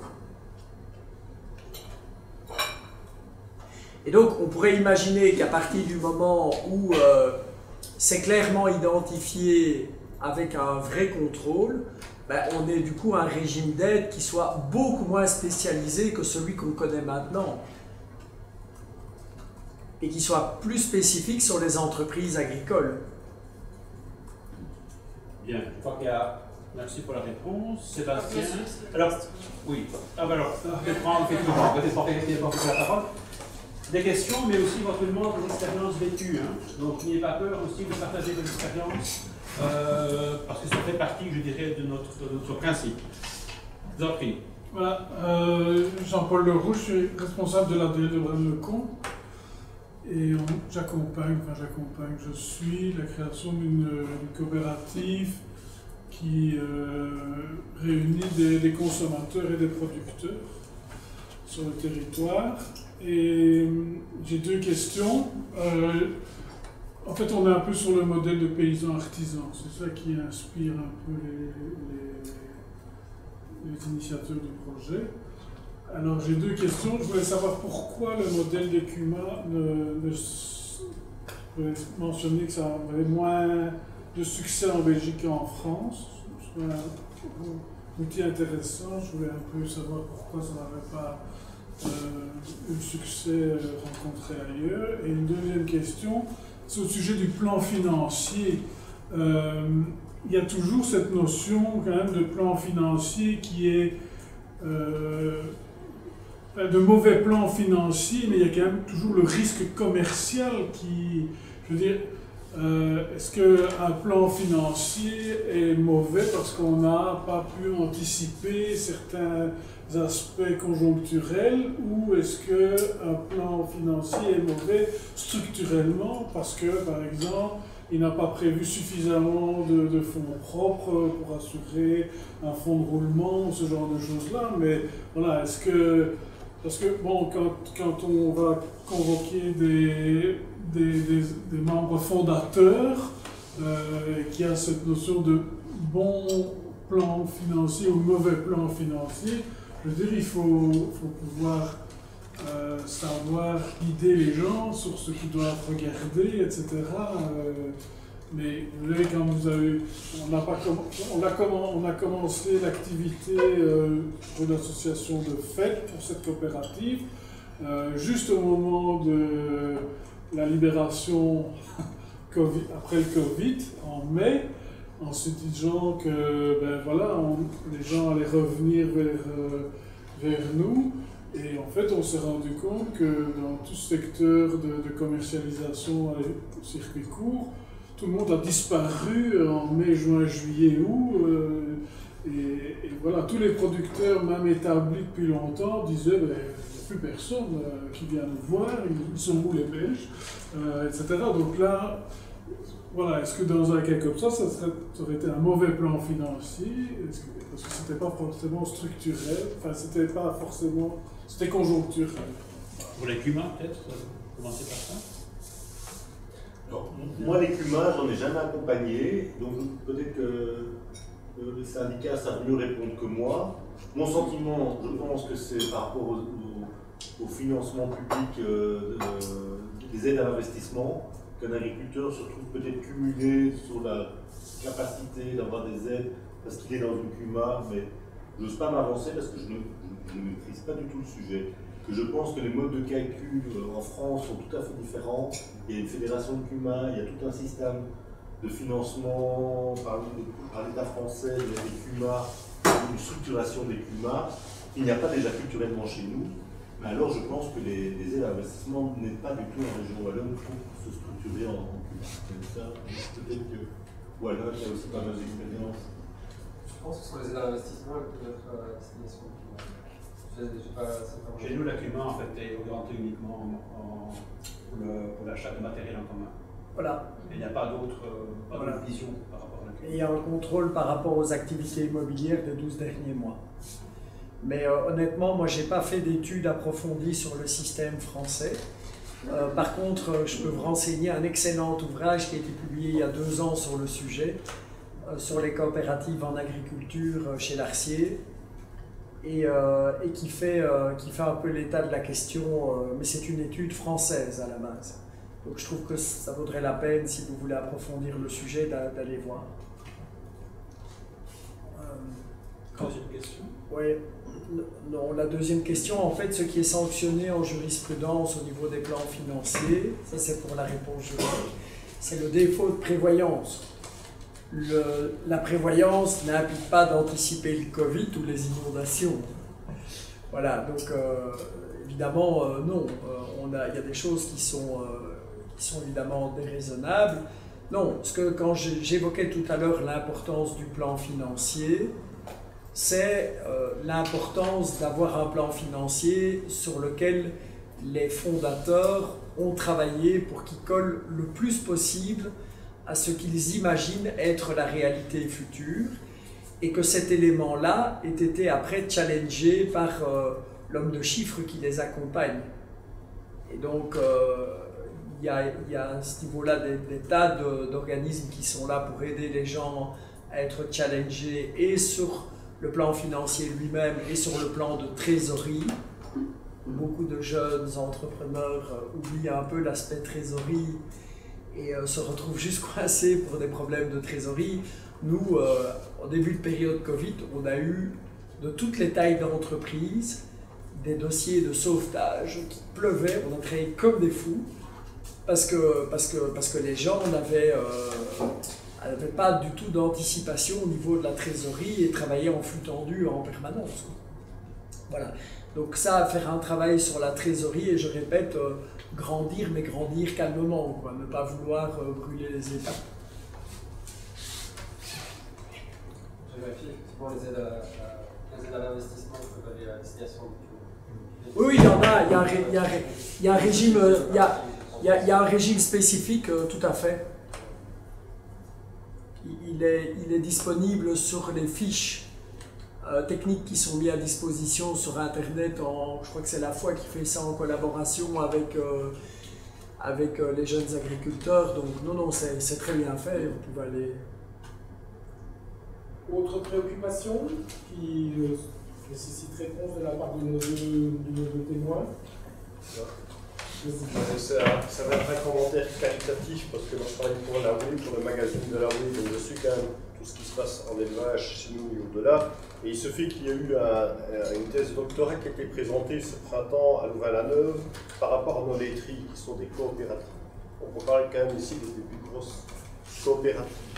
Mais j'en ai retenu qu'il y a chez nous un problème de mentalité, une grande difficulté des gens à acquérir l'esprit coopératif, qui a fait en sorte qu'il a été extrêmement compliqué de fusionner en moment donné ces coopératives, d'investir dans le long terme, ce qui fait qu'on se retrouve finalement avec une situation où on vend notre lait à des coopératives étrangères avec un prix du lait très bas. C'est quand même, je pense qu'il y a une difficulté en Wallonie, mais il y a certainement des projets intéressants, mais avoir la mentalité coopérative. Et alors, par rapport à, je prends le secteur de la viande bovine, où il y a quand même les éleveurs captent qu'ils doivent essayer de se fédérer pour proposer des alternatives au système bas prix d'un produit de qualité standard. Et je trouve que peut-être il serait intéressant d'avoir un accompagnement pour aider ces gens à se grouper, parce qu'ils ont des projets, ils sont pleins d'énergie, mais peut-être qu'ils gagneraient à être davantage épaulés pour créer ce genre de coopérative. Peut-être pour éviter que chacun ouvre sa petite boucherie, mais mettre en place des systèmes d'une plus grande envergure pour s'engager dans cette voie-là de manière plus efficace, plus globale. Jérôme, tu veux peut-être... Je pense que c'est une réflexion que beaucoup de gens partagent. Voilà, un esprit coopératif, oui. Il y a des sociologues qui étudient, qui disent que dans certaines régions avec des fortes identités, le mouvement coopératif fonctionne mieux. On va parler du Pays Basque, de la Bretagne ou de la Flandre, parce qu'il y a une identité forte. Peut-être que le Wallon n'a pas cette identité-là, ou du commun. Ça, je ne suis pas capable d'y répondre, mais je pense qu'il y a... Vous n'êtes pas le premier à le dire. Alors les groupements de producteurs, je pense que la région wallonne avait fait un appel à projet, groupements de producteurs, mais il y a des projets qui sont en cours de structuration. Il y a le président de Co-Bio qui est une ASB qui rassemble ça des producteurs bovins bio qui est ici. Mais ce n'est pas encore très opérationnel, mais en effet, il faudrait pouvoir qu'ils se réapproprient la chaîne de valeur, qu'ils aient un peu plus de maîtrise sur le marché. C'est le sens que l'Europe a mis en place avec ses groupements de producteurs. Normalement, des producteurs ne peuvent pas faire coalition et faire basculer le marché, sauf en agriculture. Ils ont tout intérêt à se coaliser et avoir une maîtrise sur le prix. Il y a une étude récente qui a été faite par Stra sur les groupements de producteurs. Ça va être diffusé, creusé.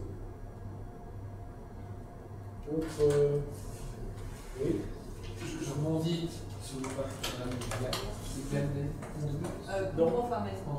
C'est une question aussi adressée par l'occasion à les deux. Je partage entièrement l'avis sur le fait que l'association sans but lucratif est un beau proof of concept en fait, pour tester effectivement les premières étapes de la vie d'une coopérative. Donc c'est dans le sens où, en termes d'assemblée générale, de conseil d'administration, de règlement de l'intérieur, de charte, de statut, il y a quand même toutes ces choses qui permettent déjà de tester en démarrant très simplement. Est-ce que, je ne pense pas que ce soit le cas, mais je vais quand même souhaiter la vérification, est-ce qu'il est possible en fait, à partir d'un moment donné, une activité économique qui pointe à l'horizon de transférer en fait, de transformer une SBL en société coopérative, ou est-ce que obligatoirement on doit dissoudre l'SBL et recréer la coopérative par la même occasion, quelqu'un un transfert sur les quelques biens matériels ou un transfert de propriété intellectuelle ne serait pas possible? Le nouveau CSA prévoit expressément cette possibilité. tant que vous restez dans un cadre désintéressé. Donc passer d'une ASBL ou d'une union professionnelle qui a disparu avec le CSA et vous transformer en coopérative agréée comme entreprise sociale, c'est expressément prévu par le texte dorénavant. Il y a d'ailleurs maintenant un cadre fiscal qui a été mis en place également pour gérer ce genre de choses. Sachant que se posera évidemment la question de savoir si c'était une ASBL qui était soumise à l'impôt des sociétés ou qui était soumise à l'impôt des personnes morales. Et si vous avez un changement d'un régime à l'autre, alors vous avez ce qu'on appelle un régime d'exit tax qui a été mis en place, qui permet en fait de basculer d'un monde économique à un autre. Une des peut-être juste pour vous donner un élément complémentaire, c'est qu'il n'y a plus dans le nouveau CSA ce qu'on avait appelé en matière d'ASBL la jurisprudence piscine du curé est une jurisprudence qui n'existe plus. On considérait que l'activité économique devait nécessairement être accessoire et que les revenus de l'activité économique devaient être dédiés à l'activité désintéressée.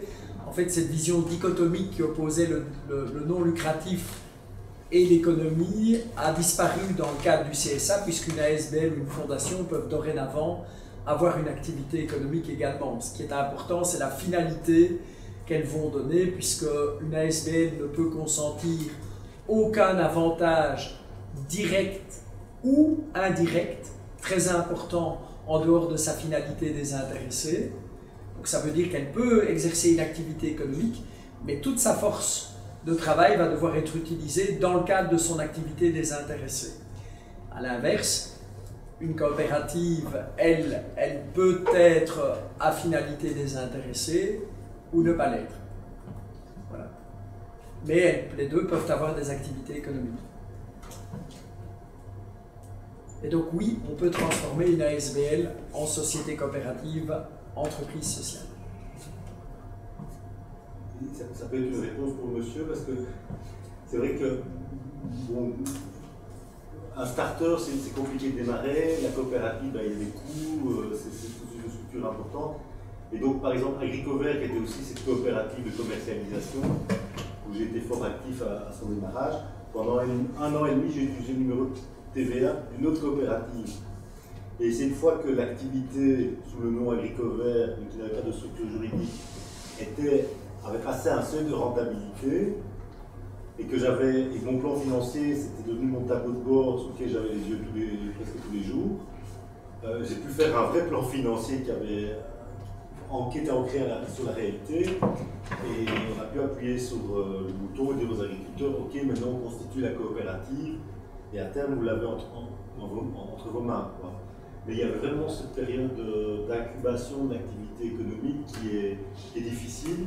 Et donc, dans mes accompagnements, ben voilà, Nina a une première expérience. On a commencé avec une ASBL, ça parce qu'il faut aussi apprendre à travailler ensemble, à coopérer, travailler sur la gouvernance, il n'y a pas d'outil.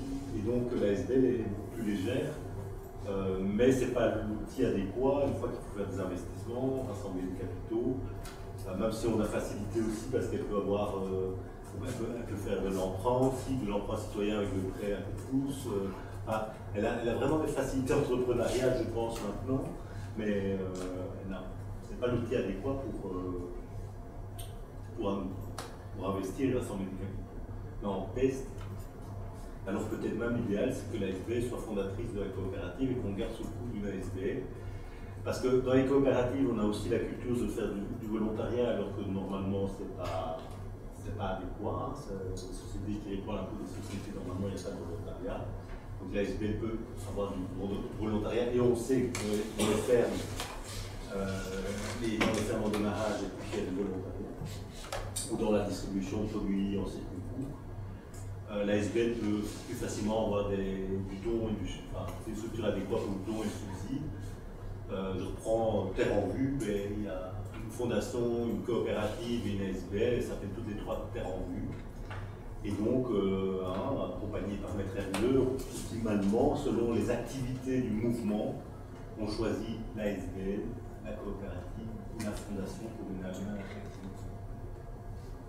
Et l'ASBL est coopératrice de la coopérative. Oui, et la fondation aussi, et la fondation qui reçoit du don et du legs sert de stabilisation financière du mouvement. Et quand la coopérative n'a pas assez de coopérateurs citoyens pour acheter une terre, la fondation achète des parts dans la coopérative pour que la coopérative achète des terres. Et on essaie toujours que la fondation n'achète pas les terres pour pas qu'il y ait deux régimes économiques différents, mais au contraire que la fondation achète des parts dans la foncière qui est la coopérative.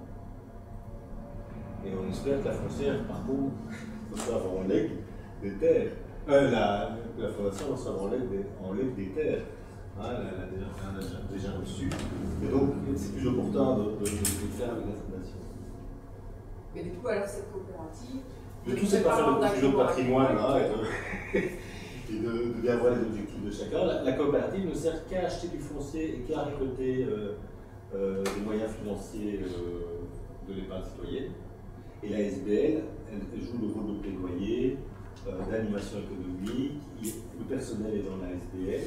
Et ça permet aussi de dire aux coopérateurs qui veulent prendre des parts pour le foncier, votre argent ne va pas servir à payer le personnel, mais va entièrement servir à acheter de la terre. Donc on arrive à faire des choses très claires dans un truc qui semble complet, pas clair, mais voilà, ça nécessite beaucoup de débats dans le mouvement vers en vue. On a su clarifier et on a été très prudent à la création de la fondation. Mais du coup, ce type de coopérative ne peut pas bénéficier d'agrément agricole. Mais elle n'a pas d'intérêt, elle n'a pas une. Mais celle-là, même une autre, je veux dire, par exemple, si ici, dans le cas de Nina, de la fromagerie, la SBL devient coopératrice, si la coopérative a un intérêt à bénéficier de l'agrément agricole, le fait que ce ne soit pas une personne physique. Alors pour la coopérative foncière a pour rôle de mettre à disposition des terres des agriculteurs professionnels et pas d'exploiter en propre. Donc ça c'est bien ancré dans le mouvement. Donc elle ne cherche pas à faire d'exploitation agricole en propre et donc l'agrément n'est pas adéquat. En fait, les activités économiques qui peuvent être faites dans une coopérative ou dans une société à responsabilité sont identiques. La seule chose, c'est que la perspective d'une coopérative n'est pas la même. Il y a un mot clé dans l'article 6.1 du Code des sociétés qui définit le contenu des coopératives, c'est la satisfaction des besoins. Et donc, en fait, elle imprime à travers ce mot, quelque part, la notion de circuit court. En fait, la coopérative, elle dit, le message implicite qu'elle envoie quand on lit cette disposition-là, et en autre texte, je ne vais pas rentrer dans le détail, c'est on évite les intermédiaires. On ne veut pas d'intermédiaires financiers, on est en prise directe. C'est vraiment ça, la prise directe, la satisfaction directe des besoins des actionnaires, donc les coopérateurs, ou éventuellement des tiers intéressés, c'est-à-dire des fournisseurs et des consommateurs qui sont en aval. Mais donc, la coopérative Terre en Vue, elle est complètement là-dedans. C'est la satisfaction des besoins, sans intermédiaire. Mais en termes de foncier, la réappropriation de la terre par l'agriculteur.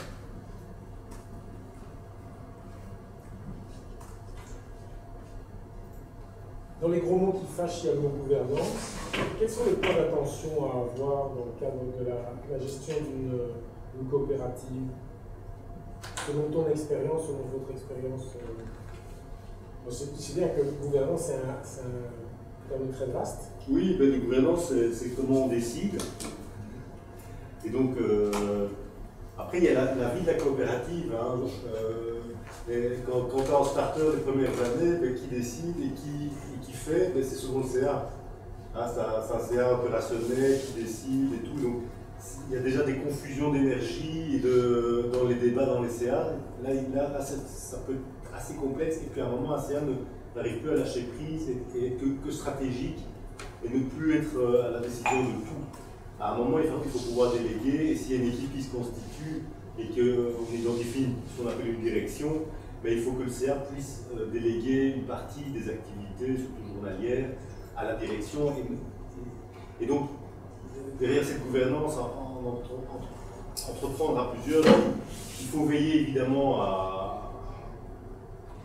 connaître ce cycle de vie de l'entreprise, ces mutations, changement d'échelle, quand il y a un changement d'échelle dans l'entreprise, il y a une gouvernance qui doit être remise à plat. Et alors il faut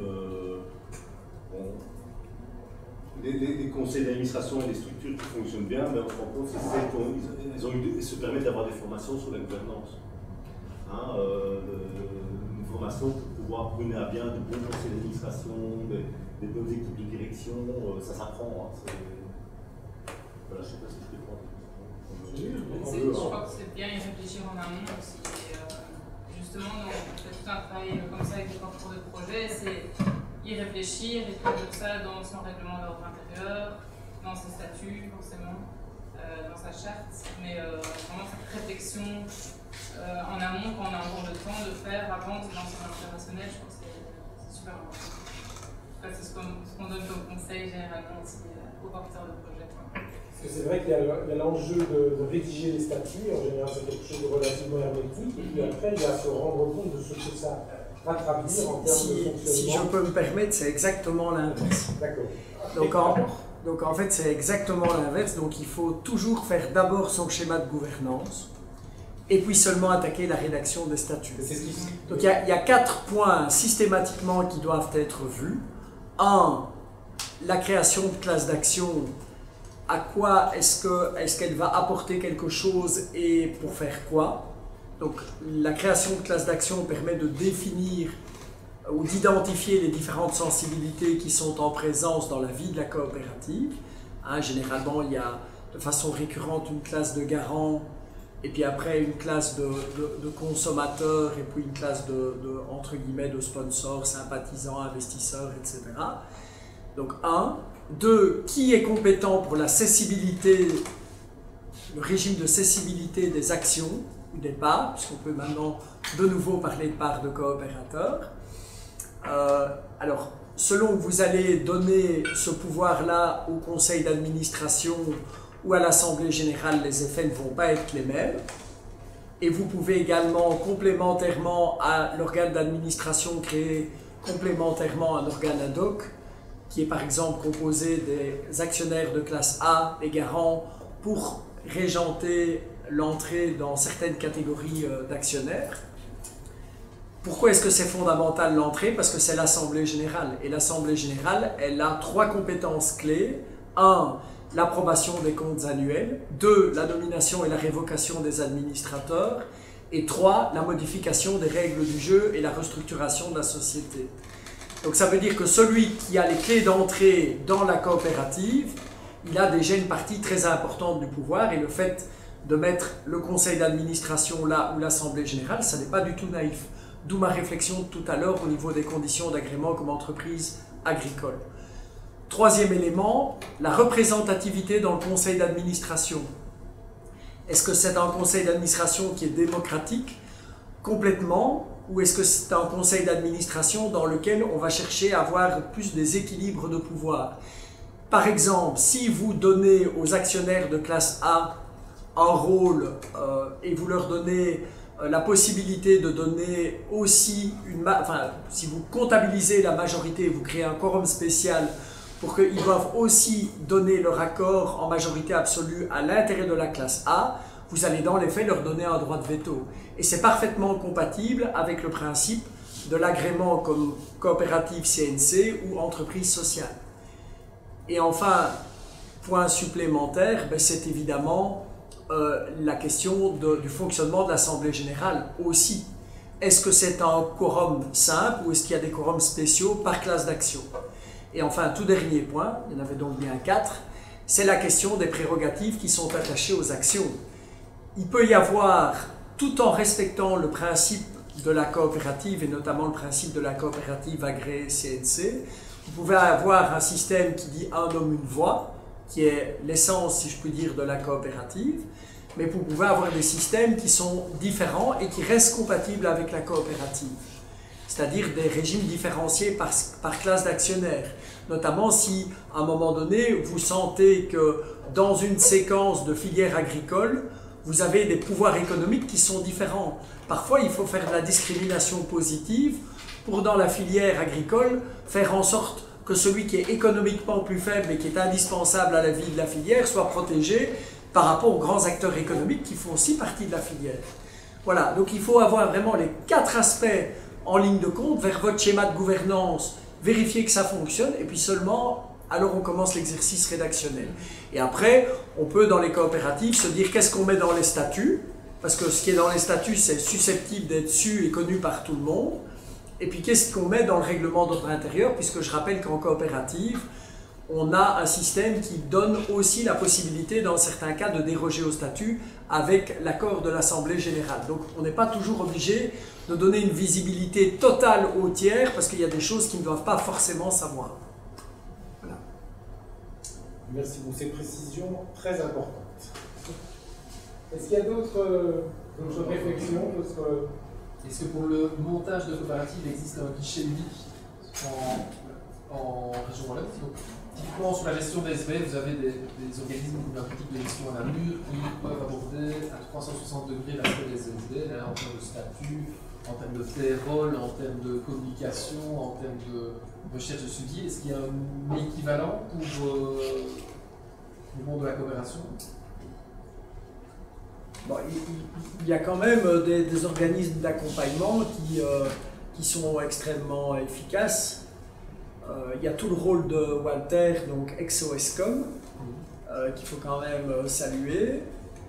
Il y a le travail qui est fait par FEBECO.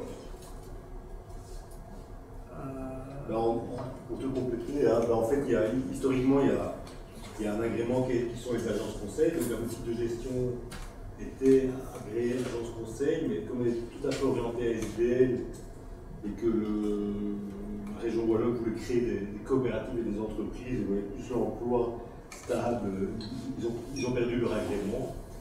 Et donc il reste 6 structures dont j'ai envie de dire 2 historiques qui est FEBECOP et Cineco. Donc FEBECOP c'était Parti ouvrier belge, hein, c'était le mouvement coopératif à créer le POD, hein, donc c'est une structure historique qui est beaucoup plus présente maintenant en Flandre, mais parce qu'en Flandre il y a une très vieille grosse coopérative historique.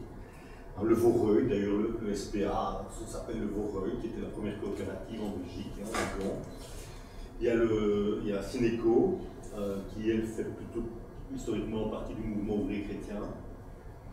Il y a Propage, qui est la dernière créée il y a une dizaine d'années, qui est issue de la FGTB. Et alors il y a sur Liège Step Entreprendre, mais qui est beaucoup plus local sur Liège. Et alors il y a Crédit. Après on n'a pas de monopole. Et si on travaille en amont sur la gouvernance, tout est travaillé après avec chez le notaire. Et je dois bien dire que nous nous oriente favorablement vers Maître Erneux qui connaît les coopératives, parce que beaucoup de notaires ne connaissent pas bien les coopératives. Hein, et avec le nouveau code des sociétés, il y aura nettement moins de coopératives qu'avant. Donc on connaîtra d'autant moins, je pense, les coopératives, mais elles seront beaucoup plus ancrées dans le modèle coopératif. Parce qu'en fait, avant l'ancien code, la coopérative était un peu simplifiée comme un capital variable. D'ailleurs, on confond un peu coopérative et crowdfunding de nos jours.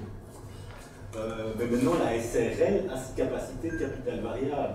Donc la SRL et la coopérative sont presque 2 sœurs jumelles, sauf qu'il y a les agréments en plus dans la coopérative qui font inscrire un objet, une finalité, un but. Mais beaucoup de personnes qui avaient pris la coopérative pour ce capital variable vont choisir la SRL. Dans 3-4 banquiers faisaient une agence bancaire, ils faisaient souvent une coopérative parce que ça va faire rentrer et sortir un banquier facilement, il sait le faire avec la SRL. Alors moi je vois des choses comme ça. Oui, c'est vrai que en fait, dans les dispositions transitoires, je ne veux pas que le débat soit trop technique, mais dans le cadre des dispositions transitoires sur la coopérative, il y a un nouveau régime d'action en liquidation contre les fausses coopératives. En fait, avant, on les utilisait beaucoup pour des associations de professions libérales, parce qu'il y avait un régime d'exclusion qui était organisé, il y avait effectivement la variabilité, il y avait l'insaisissabilité des parts de coopératives, Et il y avait un dernier critère qui ne me vient pas à l'esprit maintenant, mais qui va revenir. Ce n'est pas grave. Oui, c'est ça. Il y avait une opposabilité au tiers, désolé pour le jargon, des limites de pouvoir qui étaient mises entre administrateurs. Donc à la différence des sociétés à responsabilité, donc des SPRL et des SA, quand vous avez un administrateur qui agit au-delà de ses pouvoirs, eh bien dans une SA et une SPRL, la société est engagée. Le recours, il est interne. Dans le cadre de la coopérative, ça n'était pas le cas. Et donc, notamment dans les structures d'avocats, d'huissiers de justice, de médecins, etc., il y avait régulièrement l'idée de se dire il faut quand même qu'on limite le pouvoir d'action et se prémunir contre celui qui outrepasserait ses compétences. Et donc, tout ça, pour ce motif-là, il y a eu beaucoup de coopératives de ce type-là qui aujourd'hui sont en train de disparaître parce que, comme dit bien Jérôme, ce n'est pas des vraies coopératives, quoi. Enfin, il peut y en avoir. J'ai dans ma clientèle un très gros bureau d'architectes qui est vraiment sur une idée de rémunération juste, égalitaire, etc., qui est structuré en coopérative depuis très longtemps. Ils sont 22 architectes, donc c'est un gros bureau. Mais ce n'est pas la majorité des structures de profession libérale. Merci. On arrive au terme des 2 heures qui normalement étaient partie à ce comptoir. On a démarré un peu en retard, donc on a une petite latitude. Il faut que vous repartiez. Pardon. Non, j'allais dire sauf si certaines personnes doivent partir. Voilà, sauf si effectivement vous êtes tenu par un train qui vous attend peut-être près. Mais profitez de ces derniers instants pour effectivement avoir réponse à vos questions. Et profitez de la présence des 2 témoins. Pas laisser longtemps non plus. Voilà. Je suis désolé. Monsieur Hermeux va bientôt devoir nous quitter. Donc, dernière question, dernière clarification, dernier commentaire. Oui. J'en ai peut-être encore une. Donc Simon Duquesne, je travaille dans le naturel du Pays des Polies. Et du coup, dans la SRL maintenant, il y a une ouverture de part possible à l'extérieur, ou alors c'est toujours les membres fondateurs? Non, en fait, elle est devenue, elle peut vraiment être utilisée pour plein de choses. En fait, le côté fermé de la SPRL a complètement disparu, en fait. Ok, et donc ça veut dire que les membres... En fait, la grosse différence aujourd'hui entre la SRL et la société anonyme, c'est qu'il n'y a pas de capital social dans le cadre de la SRL, il y a ce système de double test de solvabilité et de liquidité. Ça, c'est une première grosse différence. Et la deuxième chose, c'est que tous les titres doivent nécessairement être rémunérés par quelque chose, par un apport qui a une consistance financière, ou un apport en nature, ou un apport en industrie. Et vous ne pouvez pas créer des catégories de titres qui ne correspondent à rien qui est objectivé sur le plan économique. Donc on ne sait par exemple pas créer des parts de fondateurs ou des parts bénéficiaires, notamment pour rémunérer un savoir intellectuel ou un droit d'auteur qu'on ne veut pas valoriser. Mais ça, on ne sait pas le faire dans une SRL, il faut recourir à la société anonyme. Ok, et dans le cas où des personnes veulent entrer et sortir une fois que la SRL est constituée, vous pouvez aménager votre régime de cessibilité avec un régime qui est hyper open ou qui est avec un système d'agrément ou des catégories comme dans le cadre des coopératives. Ok, donc on ne doit plus à chaque fois passer devant notaire. Non, en fait la SRL est vraiment devenue le produit blanc, le produit à tout faire, et la coopérative peut grosso modo faire la même chose avec un certain nombre d'exclusives parce que son approche de l'économie n'est pas la même. Ça, c'est vraiment ce qu'il faut retenir, en fait. Ok, ce sera peut-être le mot de la fin, alors. Voilà, donc maintenant, je te laisse la parole, et on clôture ici. Je clôture au comptoir, du coup. Ben oui, donc je vais clôturer en 2-3 mots, on a déjà passé timing, sur ce beau débat, sur un sujet super intéressant et bien que complexe, comme vous l'avez entendu. Et donc peut-être, en tout cas on espère qu'on a répondu à vos questions, peut-être que ça va en soulever d'autres questions, donc n'hésitez pas à vous retourner vers Maître Hermeux, vers Agri-Innovation, RWDR ou Crédal pour poursuivre vos réflexions. Et donc je voulais peut-être vous présenter en 2-3 mots ce qu'on propose nous dans le cadre du programme de WITCO. Donc on fait de l'accompagnement de coopératives. Et alors, on a toute une série d'événements, de formations qu'on organise. Vous allez tout retrouver sur notre site qui s'appelle witco.be. Mais en gros, donc, on organise des séances d'infos sur les coopératives. Donc, en 2h, 2h30, on balaye un peu les grandes caractéristiques On fait des formations de 5 jours où là, on vous aide vraiment à structurer votre projet. Donc, comme on l'a vu, ça aborde beaucoup d'aspects en fait, de la coopérative, notamment les aspects financiers, un plan financier, les aspects juridiques. Bon, après, on ne va pas aussi loin que notre fameux, mais en tout cas, on aborde les aspects importants pour créer sa coopérative. Les aspects de gouvernance, et là, en fait, on voit vraiment toutes les questions qu'il faut, en tout cas, les plus grandes questions à se poser, et comment, justement, on les traduit dans les statuts, dans le ROI, dans la charte. Donc, vraiment la démarche que Maître Hervé nous a expliqué tout à l'heure. Et donc voilà, ça c'est 5 jours. On organise aussi des visites de coopératives pour vous inspirer. On en fait une prochaine à la fabrique Circuit Court à Namur, que vous connaissez peut-être, donc qui regroupe des coopératives dans le milieu de l'alimentation. Il y a notamment paysans artisans, il y a un abattoir en coopérative, il y a une légumerie, une bocarie. Voilà, donc si vous voulez vous inscrire, n'hésitez pas, c'est gratuit en plus.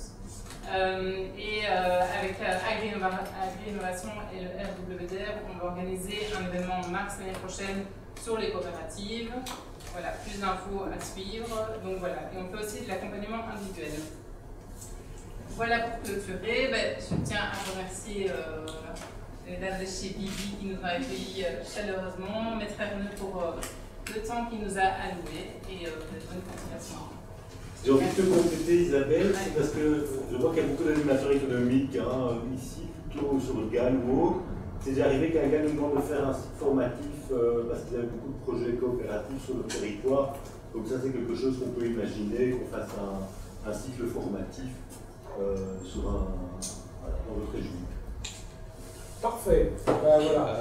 Offre, envoyez Vas-y. Non, mais juste parce que dans le cadre de l'activité, vous aviez une petite boisson offerte et une petite part de tarte. Si vous n'avez pas encore eu, n'hésitez pas à nous demander. On est ouvert jusqu'à 18h, donc vous pouvez rester discuter encore si jamais. Voilà. Alors, derrière, un élément encore à rajouter, c'est que vous avez vécu ici un des comptoirs. Certains sont déjà habitués, ou certains sont déjà un petit peu habitués. Il y en a d'autres qui vont suivre encore. Donc, on est en train de réfléchir sur un comptoir et pour la thématique l'eau, qui rentre dans le cadre d'un projet SERA. J'ai oublié maintenant le nom de leur projet. Ça va revenir. La Brigade de l'eau, voilà. Et donc, dans ce cadre-là, on est en train de réfléchir sur le sujet, donc un sujet finalement important. Alors, l'eau, évidemment, malheureusement, on l'a vu aussi, vous avez vu aussi les dégâts qui ont été provoqués à la mi-juillet. Mais dans ce cadre-ci, évidemment, c'est plus dans la problématique de l'utilisation de l'eau, la bonne utilisation de l'eau, mais aussi, et pour un peu contredire par rapport à ce qui a souvent été dit aussi, comment l'agriculture, finalement, peut-elle être positive et aider à gérer ces problèmes d'eau, d'une manière générale, que ce soit au niveau de la consommation, que ce soit au niveau, malheureusement, aussi des changements météo. Donc, tenez-vous au courant, regardez nos pages Facebook, regardez nos sites internet, vous serez bientôt informés des prochains comptoirs sur le sujet. Voilà, et si vous voulez revoir les anciens comptoirs, ils sont disponibles sur les sites d'Agri-Innovation et du réseau de développement rural. C'est toujours intéressant de s'y replonger. Et donc, c'est pas fini. On va libérer monsieur. On peut libérer, oui. Je pense qu'il est vert. Dans les sorties. Mais je vais partir par là, en fait. C'est la même chose. Merci beaucoup. Donc, effectivement, le comptoir, je dirais, terminé, entre guillemets. C'est la troisième mi-temps. Et donc, si vous souhaitez consommer, c'est avec, voilà, on vous laisse la liberté, mais évidemment, ça sera sur votre propre compte. Merci beaucoup, en tout cas, de votre présence et de votre activité et de votre participation.